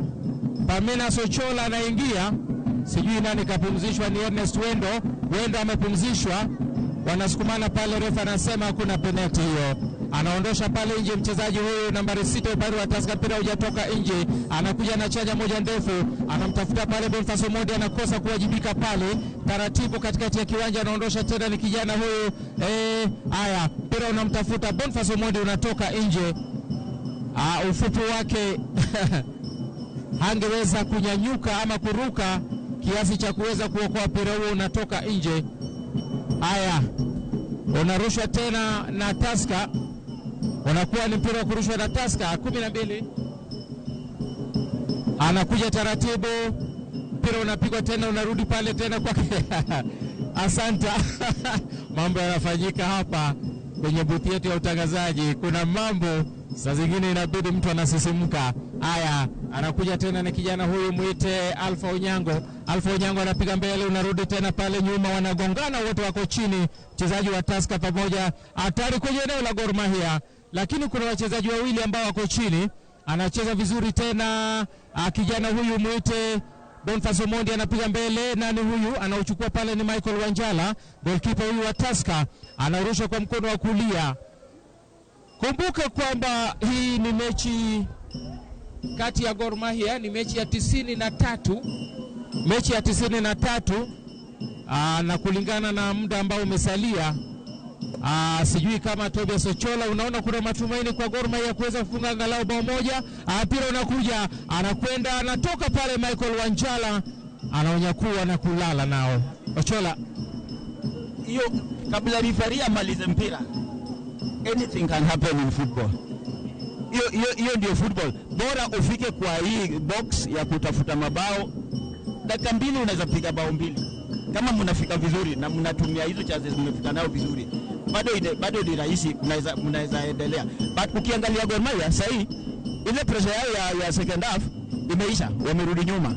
Hiyo wamepatia Tusker nguvu ya kufika, ya kuwafinya huko.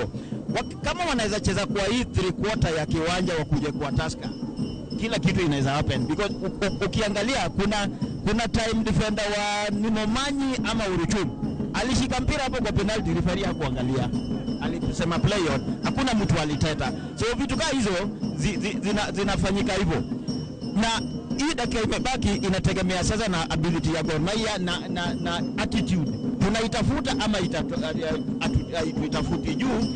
Hii mpira haijaisha because referee hajaimaliza, na kila team inataka na ushindi. Tusker wako 2 juu, Gor Mahia wako bila. Sasa Tusker wako na nguvu juu ya 2, Gor Mahia wako chini juu ya hawajafunga, lakini kabla game ishe kila kitu inaweza fanyika. Haya, anapiga goal kifisivyo huyu Michael Wanjala, mpira unatoka nje, unakuwa ni mpira wa kurushwa tena. Unakuwa ni mpira wa kurushwa tena kuelekeza kwenye lango la timu hii. Unakuwa ni mpira wa kurushwa, umerushwa katikati ya kiwanja, anatuliza kwenye gamba la kifua. Analeta tena nani huyu katikati ya kiwanja, anajaribu kukimbia pale Jules Ulimwengu, mpira unatulizwa. Dakika zangu 10 zinakatika hapa. Mkala wa Maboze pamoja na David Bondo, kazi kwenyu. Asante sana ndugu yangu, ikiwa Jaka Black, na mechi hii sasa inakaribia kumalizika, dakika zinasalia 4 tu mechi imalizike katika uwanja wa Ole Ntimama. Mwanasiasa ambaye aliondoka ama alitutangulia kutoka duniani mwaka 2016 Sasa uwanja huu ulikuwa ukiitwa Narok Stadium, sasa unaitwa Olentimama Stadium kwa heshima yake. Tusikilizie sasa, ngoma inakwenda upande wa pili kule, toka itakuwa inarushwa. Mwenye kurusha ni Daniel Sakari. Sakari anakuja na irusha ndefu kule, lakini azuiliwa hapa na mtu mzima Geoffrey Ocheng, anampatia Jule anaijaza kwa nani yule? Boniface tia kiungoni pale kwa mtu mzima huyu aliyekomaa Jule peleka nyuma kwa Philemon jaribu chenga kule na kataa. Futo hapa na Kipiegon, lakini hajaiondosha vizuri. Hata hivyo anaokota faida hapa Boniface anatiwa gula kifua hapa na Mieno. Inakuwa fauli ile kuelekeza katika lango la timu ya Tusker FC. Mpira utakuwa unawekwa chini pale. Namuona tayari Boniface ameufuata, Alfa ameuondokea. Philemon amepisha njia kwenye kisanduku kule cha Tusker juu pale kuna wachezaji 4 wa timu ya Gor Mahia. Leto ile ruka juu jituma kwa kichwa, Sakari anaondoa. Inadunda upande wa pili kwa Apollo anaichanganya zaidi kule mtafuta Ujoka, lakini anajibiwa kwa kichwa huku. Inaletwa huku na Geoffrey Ocheng kwenda tena kwa Ujoka, lakini guu lake kidogo kakosa kontroli. Hata hivyo mpira nyuma kule chukua nani? Kipiegon anaijaza kule kwa Luvanda piga chenga kwanza kwa Joshua Onyango, jaza kule upande wa pili, lakini Boniface anaiondosha, inakwenda tena kwa Joshua tia katikati kwa Alfa anampatia nani yule Geoffrey, jaribu kumpatia nani Samuel Onyango, lakini mpira kidogo umekuwa mwingi unatoka nje. Na wakati huo tukitazama viwanja vingine FC Talanta tayari wamefunga bao la pili, kwa hivyo kufikia sasa dakika ni ya 93 hivi, mabao 2-1. Katika uwanja mwingine kule magharibi mwa Kenya, Vihiga United ndio hiyo wanafunga bao la pili, dakika ni 88, Vihiga 2 Mathare 0. Sauti ya David Bondo hiyo, mwenzangu huyo ambaye ndio mchanganuzi. Twende kazi kule nyuma, chukua Dennis anaichanja kushoto kwa Geoffrey Ocheng anaipiga ndefu, mtafuta Samuel Onyango piga kichwa kile, lakini mpira unaambamba toka nje kule upande wa pili. Siku ya nyani kufa miti yote uteleza. Bila shaka wamejaribu sana, lakini bahati haikuwa upande wao. Kijana hii Mwanawali ya kupata ushindi dhidi ya Tusker leo ni kama imegonga mwamba, na kwa upande mwingine Talanta wanaibuka ushindi 2-1 dhidi ya Polisi inayoongozwa na yule kocha mkuu Pamzo Molo, zamani akiajibikia klabu ya Gor Mahia. Tusker naona wanaanza kutumia mbinu za kuhakikisha hizi dakika zilizosalia zinakwisha. Manake kuna mchezaji hapa kakaa chini.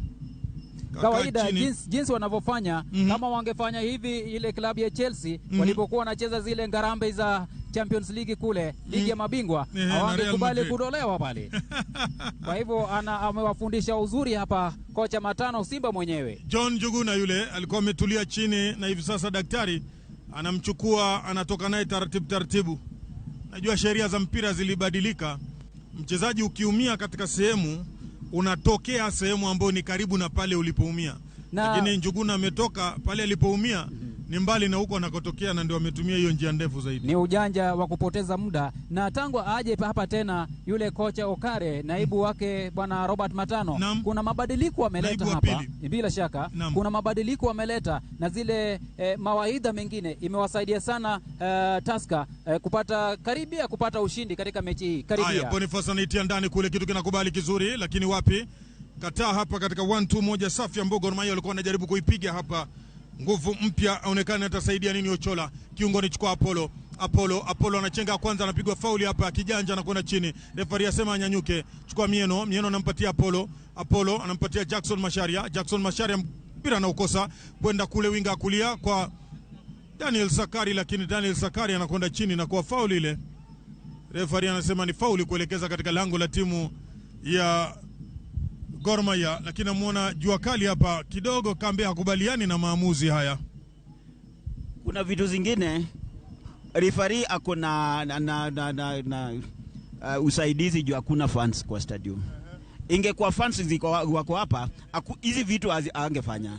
Kuna vitu zingine analenga, zile zingefaa aite kama fouls, lakini anaona safety yake iko juu hakuna crowd hapa. Hizi vitu ndio unapata referees wetu haizi songa nje. Ukipata ni moja miaka 5 miaka 10, ni kama hakuna game tunacheza hapa Kenya. So hizi vitu zote, kama we ni referee, call each and every foul. Usi call tu juu ina favor side nyingine. Juu saa hii hata Tusker wakishinda bado wako chini, unaona? Lakini wacheze as per the laws of the game. Haya, Unaendelea kule upande wa pili, juu kwa juu kule, chukua Mashari apiga shuti lile la kushtukiza, lakini anakwenda katika winga ya kushoto. Philemon Otieno ameisoma ile, kaifuta, inachukuliwa na nani? Kipiegon gusa katikati, Alfa anampatia tena Philemon, mpira unatoka. David Bondo alipokuwa anaongea bwana Ochola alikuwa ameongeza dakika 4 ya ziada hapa, kwa hivyo tuko ndani ya dakika ya pili na imesalia kitu kama dakika 2 hivi mpira umalizike. Bila shaka kwa Isaac Kipiegon anaichonga ndefu kule, anamtafuta Ojok, lakini Ojok akashindwa kukontroli. Chukua goalkeeper yule ambaye ni Gad Matthew anakuja anapiga ndefu ile katika winga kulia, tia katika kidari hapa. Geoffrey Ocheng anampatia Philemon gusa kule kwa Umala, lakini inakuwa nzito ile katikati kiungoni. John Juguna jaribu kuondosha, inakwenda kwa Alfa anaweka katikati pale kwa Ochola naye anaipoteza. Hata hivyo mpira bado Gor Mahia hapa watakuwa nafaidika nao. Gad Matthew anatoka kisandukuni pake, anachukua alafu anaitia kisandukuni, anaidaka. Anaianza sasa upande wa shoto kwa Dennis Njire anaweka katikati kwa Alfa Onyango, anaichanja katika winga ya kulia, inakuja huku kwa nani yule kijana Boniface Omondi anampatia Philemon Otieno, lakini kuna fauli hapa inatokea kwa Samuel Onyango, itawekwa chini ile ikielekezwa katika lango la timu ya Tusker FC, na wanajaribu kadri ya uwezo wao kuhakikisha haipigwi haraka. Bila shaka na wakati huo mashabiki vile wanazidi kupiga ngoma hapa, ingawaje ngoma leo imekuwa mzito kweli, sijui vile watakaporudi nyumbani. Ukiwatazama kwa uzuri wanaongozwa pale na Jaro Soja. Acha tusubiri. Free kick inapigwa na Dennis Njire ambaye ni mlinda ngome wakati. Acha tuone atafanyaje Njire. Tayari wamejipanga kisandukuni vijana wa Gor Mahia, kuna wachezaji 6 wako juu pale. 6 wako juu pale, kila mmoja anasubiri kuona itaangukia wapi. Njire anatizama lango lile, anakuja anapiga kombora lile, lakini mpira unaambamba toka nje kule. Huyu kijana ni hatari kwa usalama, ni kijana mdogo, lakini nafikiri akipiwa kama miaka 2 hapa Gor Mahia atakuwa sumu. Kijana huyu baribaru akipata wakati mzuri, bila shaka atakuwa na makinika na siku za usoni atakuwa huenda akajipikia timu ya taifa, na vile vilabu vya nje ya nchi watakuwa wakizidi kumtazama kwa uzuri. Aya, Deno yule goal kick ile inapigwa na Wanjala, ruka juu kule, paraza kwa kichwa hapo, Joka inadunda katika winga kulia kule, jaribu kuleta cross, lakini akataa, inakwenda kwa goalkeeper Gad Matthew anaianza hapa kwa Alfa ambapo kipindi hiki cha pili Alfa amecheza mpira mkubwa sana. Inapelekwa kule kwa Dennis jaza ndani, Mieno akifuta, rudishwa tena kwa kichwa hapa na Joshua, inakwenda katikati pale kwa Ochola anampatia nani yule Boniface, lakini Momanya anaiondoa kwa kichwa, inadunda huko upande wa shoto. Philemon anachukua haraka, kumbuka bado kama sekunde za kuhesabu mpira umalizike. Namuona referee wa akiba anatizama saa yake hapa, na vile Caroline Wanjala, na vile mpuliza kipenga katikati mwa kiwanja watazama wachezaji huku akikimbia na kuangalia kronomita ya saa yake nasema vipi. Nyuma kule sasa Dennis anaondosha kwa gula yake la shoto, inajibiwa na Sakari katikati kiungoni kwa John Juguna akipiga mbele, anachukua tena Dennis Njire kwa gula yake la shoto, anapiga winga ile. Samuel Onyango na paraza kwa kichwa na kwenda kwa Omala lete cross kule kisandukuni, ondoa kwa kichwa, inadunda tena hapa kwa vijana wa timu ya Gor Mahia. Onyango bado piga turning yake safi, anaileta hapa kwa nani, kijana mdogo hapa Alfa katikati pale kiungoni, ubavu wa mduara katikati ya uwanja, anapiga chenga kwanza, ya pili anaachia pasi nzuri kwa Ochola pia kwa Geoffrey Ocheng, lakini Geoffrey Ocheng chelewa kidogo, Sakari anaitoa nje, itakuwa ngoma ya kurusha kuelekeza katika lango la timu ya Tusker. Atakuja kurusha ule mpira Geoffrey Ocheng, na anavuta kasi kweli, anarudi nyuma kama yadi 5, alafu anakuja anarusha kwa kujituma. Hata hivyo Mieno ni mrefu huyu, kipara anaondoa mpira ule, toa kabisa hata hivyo referee anamaliza mpambano huu. Dakika 90 zote anasema dua Mola mwenyewe, asante sana kwa kuniupa nguvu. Anahitimisha shughuli jioni ya leo katika uwanja wa Olentimama gatuzi la Narok hapa, na timu ya Tusker wanabuka ushindi, wanawalowesha klabu ya Gor Mahia 2-0, na hii inamaanisha kwamba ile mechi today. What was the undoing in this match with your team? Yeah, I must say that it was a disputed match. Long time it was from equal to equal. At the beginning of the match, our naivety and individual mistake was decisive for this match. So every naivety in the Premier League and against the former champion is punished. So, do you still have any maybe reclaiming the title you lost last season? I never said this. I never had this intention. I said we are a team in the reconstruction. Like you said, the spectators could see, we brought even very young players in the team. We are trying to reconstruct and to form a strong team for next season. Okay, what was the major part maybe that had some, maybe because of, you conceded 2 goals and those were not very, very tough goals. I think something must have been done. Are you blaming your defense, the midfield, the goalkeeper? I'm not blaming anyone, but it was an individual fault at the first goal, and the second goal it was a collective mistake. So this is punished. This at this level is punished. So we have to learn and to avoid these mistakes. Okay, way forward. The way forward, we are looking for the next match. The next match is the most important. KCB is waiting, so we try to take the 3 points there. Thank you, coach. Thank you. Huyu amekuwa ni kocha wa timu ya Gor Mahia ambaye tumeweza kuzungumza naye, na hivi sasa tunamtafuta kocha wa timu ya Tusker Robert Matano ambaye tutaweza kuzungumza naye. Sijui kama tutapata nafasi ya kusema naye. Tunaomba sana kocha Robert Matano atuweze kusema naye tafadhali. Kocha Robert Matano wa timu ya Tusker, ili tuweze kuona mambo yamekuwa vipi katika mechi hii ya leo. Yeye tutamsemeza kwa lugha ya Kiswahili manake imekuwa ni mechi ngumu sana, lakini sasa tusikize kutoka kwa kocha wa timu hii ya Tusker Robert Matano ambaye timu yake imepata ushindi. Kwanza pongezi kocha kwa ushindi wa leo. Mechi imekuwaje leo? Umepanga vijana wako leo wameweza kupata ushindi? Hata juzi tulipata ushindi. Tumecheza vizuri. Tumecheza vizuri. And vizuri sana because tuliplan kafanyika after bao ya kwanza. Ilikuja kwa time nzuri, so tumeshukuru. Na ukiangalia officiating ya leo imekuwaje ukilinganisha na wiki jana? Sio sababu tumeshinda, ilikuwa mzuri. Hakuna complaint yoyote aidha kwa Gor Mahia ama sisi.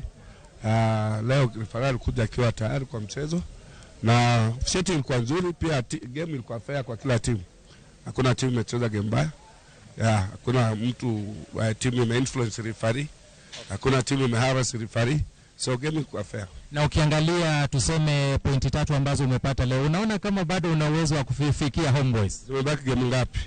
Takriban game 8-9. Ni nyingi sana kwa football. Football game 2-3 ungesema umechukua ligi, lakini game 8 ni mingi bado. Ligi bado iko on.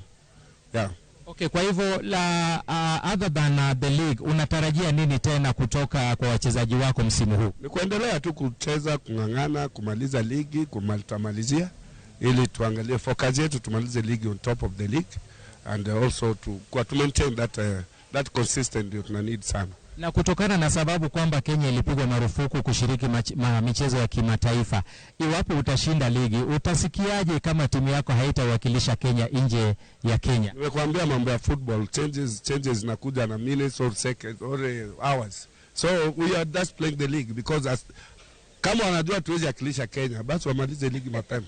Lakini hao wanajua tutakilisha ligi endelee. Those are process. Na process ichukui miaka, inachukua miezi ama wiki. So kuelewana, hii shida yetu ni yetu ya Kenya. Hakuna mtu mwingine anaweza kujua. Wataelewana na vitu tutaendelea. Asante sana kocha na pongezi kwa ushindi. Asante. Haya, vile vile tunaye goalkeeper Patrick Matasi ambaye tungependa kumhoji tuweze kusikia anasemaje kuhusu mechi hii ya leo. Huyu amekuwa ni goalkeeper wa timu ya taifa Harambee Stars, vile vile kaicheza kule Uhabeshi. Matasi, mechi imekuwaje kwa upande wako? Game imekuwa fine because tulikuwa tumekuja 3 points of which tumepata and we thank God for that. Sisi tulikuwa tumekuja 3 points na tumefight kama team na tumezichukua. Na tuseme tuliona ulipata majeraha. Unaona kama refa hakuona jambo ambalo ulitendewa ama ilikuwaje ukapata majeraha ukaweza kuondoka kipindi cha kwanza? Unajua injury ni injury tu, so sababu ukiangalia vile nilichukua hiyo aerial ball refa aliona manage kuishika, of which ilikuwa ni yangu, sijakataa, but landing yangu ndo ilikuwa haikuwa nzuri, ndio maana nilipata ile jeraha. Okay, na matarajio yenu sasa mwisho kama timu ya Tusker ligi, tena mnatarajia nini other than league ambayo labda sasa mnakimbiza Homeboys? Sisi kama Tusker tuangalie opponent. Sisi tunaangalia ni nani next, sababu tumemalizana na Gor, so next opponent ni FC. Sisi hatuangalii nani ako juu, ako na point ngapi. Sisi kama Tusker tunaangalia each game at a time, as long as tunapata 3 points, ingine tutaongelea baadaye. Asante sana goalkeeper. Haya, amekuwa ni goalkeeper Patrick Matasi, na amekuwa ni matangazo ya kandanda moja kwa moja kutoka katika uwanja wa William Olentimama Stadium hapa Narok, matangazo ambayo yameletwa moja kwa moja na Ramogi TV. Tunao mtangazaji hapa mwenzangu David Bondo, ambaye ningependa vile vile aseme maoni yake. Tumekuwa naye kwenye booth ya utangazaji. Nashukuru sana, mechi imekuwa safi na msimamizi wa mechi vile vile siku ya leo amesimamia mechi kwa ufao ukilinganisha na mechi iliyo katika weekend iliyopita ambapo kulikuwa na purukushani hapa na pale, lakini tunashukuru Mungu tumefanya kazi na mambo imekuwa sawa kama sahani na kawa, na tunashukuru Mungu. Asante. Mwenzangu hapa mchanganuzi amekuwa ni Tugo. Shabikia! Fan True huwa anapenda timu na roho yake yote. Fan True atafind njia za kuwatch game hata iwe nini. Fan True atafanya kitu chochote kuonyesha devotion kwa timu yake. Kuwa Fan True ni kusupport timu yako kwa udi na uvumba. Liwe liwalo, juu kama una doubt timu yako, we si Fan True. Mimi ni shabiki. Je, wewe?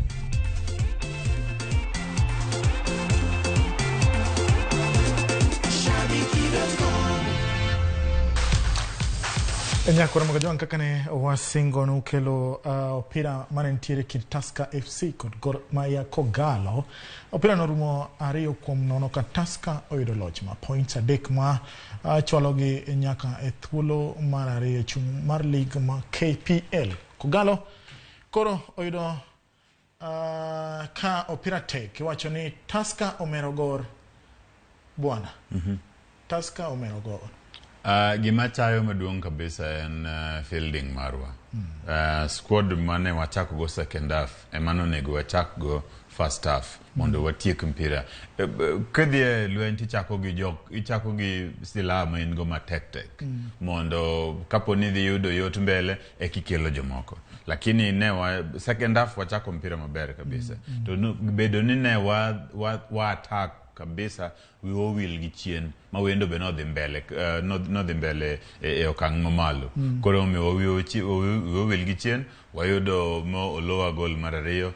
Mineno kaka Matano, koro coach Matano mar Tusker mora duwa nikech koro loch moyudo ni chalo gi mochulo ne kuor nikech kaka ne mpira dhi last week. Odong opicha boro aberio ne mondo mi liga ma pacho ka orum. Mike Okinyi mosiepi wacho ni club moro mok nyayudo points adek points auchiel kwa kuom Kogalo, mano club ma ok en serious. To kendo mana diere kabisa nikech wayom kabisa, wayot wafuongore season mwantieni ma ng'ata ma ok nyal lowa season ni karirito lowa karango. Mae sama koro wane gi nyawo mogiki. Koro nyawo ni nyaka bed ni timbe en gima rach kabisa ni nyap man go ni pod wane namba 4-5 e league. Team madludo logore ni team onego bed ni yorowa kabisa. Okata loch ariyo nono gi nyaka bed onego bed ni yorowa kabisa nikech wane level mar nyawo mogik. Koro iwacho ni shabiki.com kadiketo Gor Mahia win to iwacho ni kawuono imekula nje kose imechomeka. Dogo ago abale nyando dodhi adhia koda kabisa kaka no dhi koda no. To lakini shabiki.com pod matches ng'eny.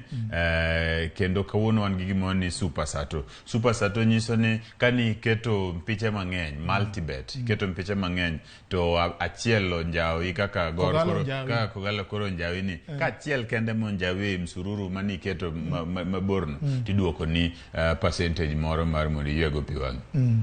Ero kamano Tom bwana, wach mugi kwatieko. Wach mogik ni beduru donje shabiki.com nikech jo Kenya mang'eny sani medo yudo pesa malich e shabiki.com kae. Shabiki.com en mar jowa wabi kendo watuge shabiki.com donje yot kabisa, games yot, kiden platform maki donje to searching games yot kabisa kidonje. Kendo en gi ng'wech maratari, sipidi donje kanyo, oktigi bundles ni mang'eny. Ero kamano Tom. Nyakoro mga jang watieko kendo kaka Tom bwana osinyisi ni shabiki.com opiche odhuro nyaka sani opiche ma itugo e pinye mar Ingeresa. Club mar Manchester United ni mbele gol achiel kuom nono, dakika paro sedi ka gol no ologi Cristiano Ronaldo. Watford kod Brentford bende pod amodhi nono gi nono ka Southampton chando Arsenal maratari kada doko niti tugono pod amodhi nono gi nono. Brighton tugo mokwongo iluongo ni early kick-off nogoyo club mar Tottenham gol achiel kuom nono. Kore wacho ni top 4 tek maratari kendo kawuono kogo club mar Arsenal to bro chunogi ni nyaka gine top 4 e view sasa. Nyakona mga jong kanyang watieko ero kamano kuom bedo koda jok mana ni alap ma Narok kata Olentimama Stadium.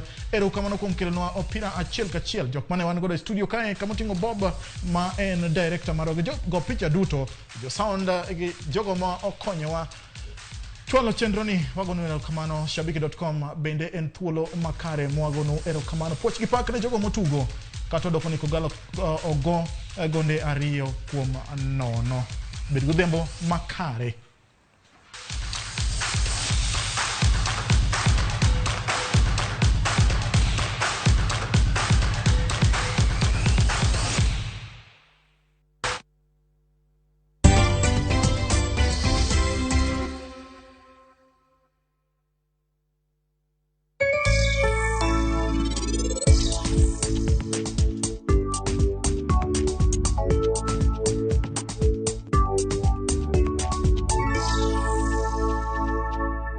Tusahau siasa, ni wakati wa kusave na Naivas bila mchezo. Chagua real Kenyan favorites with real discounts, real quality service, and get real loyalty points when you pay with your Naivas card.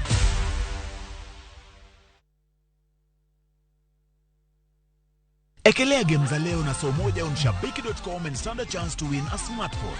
Tunapeana simu mbili kila siku. The more bets you place of 100 shillings each, the more entries you get. Shabiki.com is authorized and regulated by the BCLB. License number 305. Happy Easter. Kuwa Shabiki. Shabiki.com.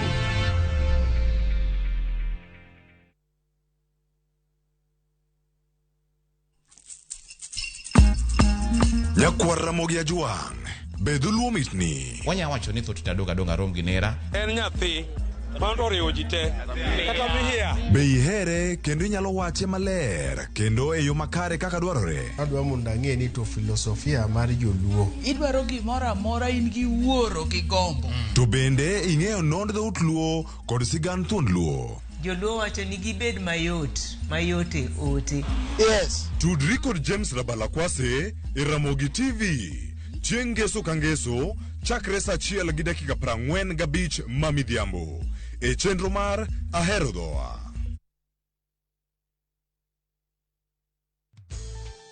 Introducing ViewPay Cashless. Making and receiving payments has never been this easy. Unaweza collect fare bila hassle ukitumia ViewPay Cashless till number. Pia unaweza receive payments directly kwa simu yako bila worries za reversal. So whether unalipia mboga kwa duka ama you're having your hair done at your favorite salon or even taking a boda, ViewPay Cashless itakusort. Tembelea ViewPay Cashless agent karibu nawe to withdraw. What are you waiting for? Usiwachwe nyuma. Dial *236# today to start using ViewPay Cashless.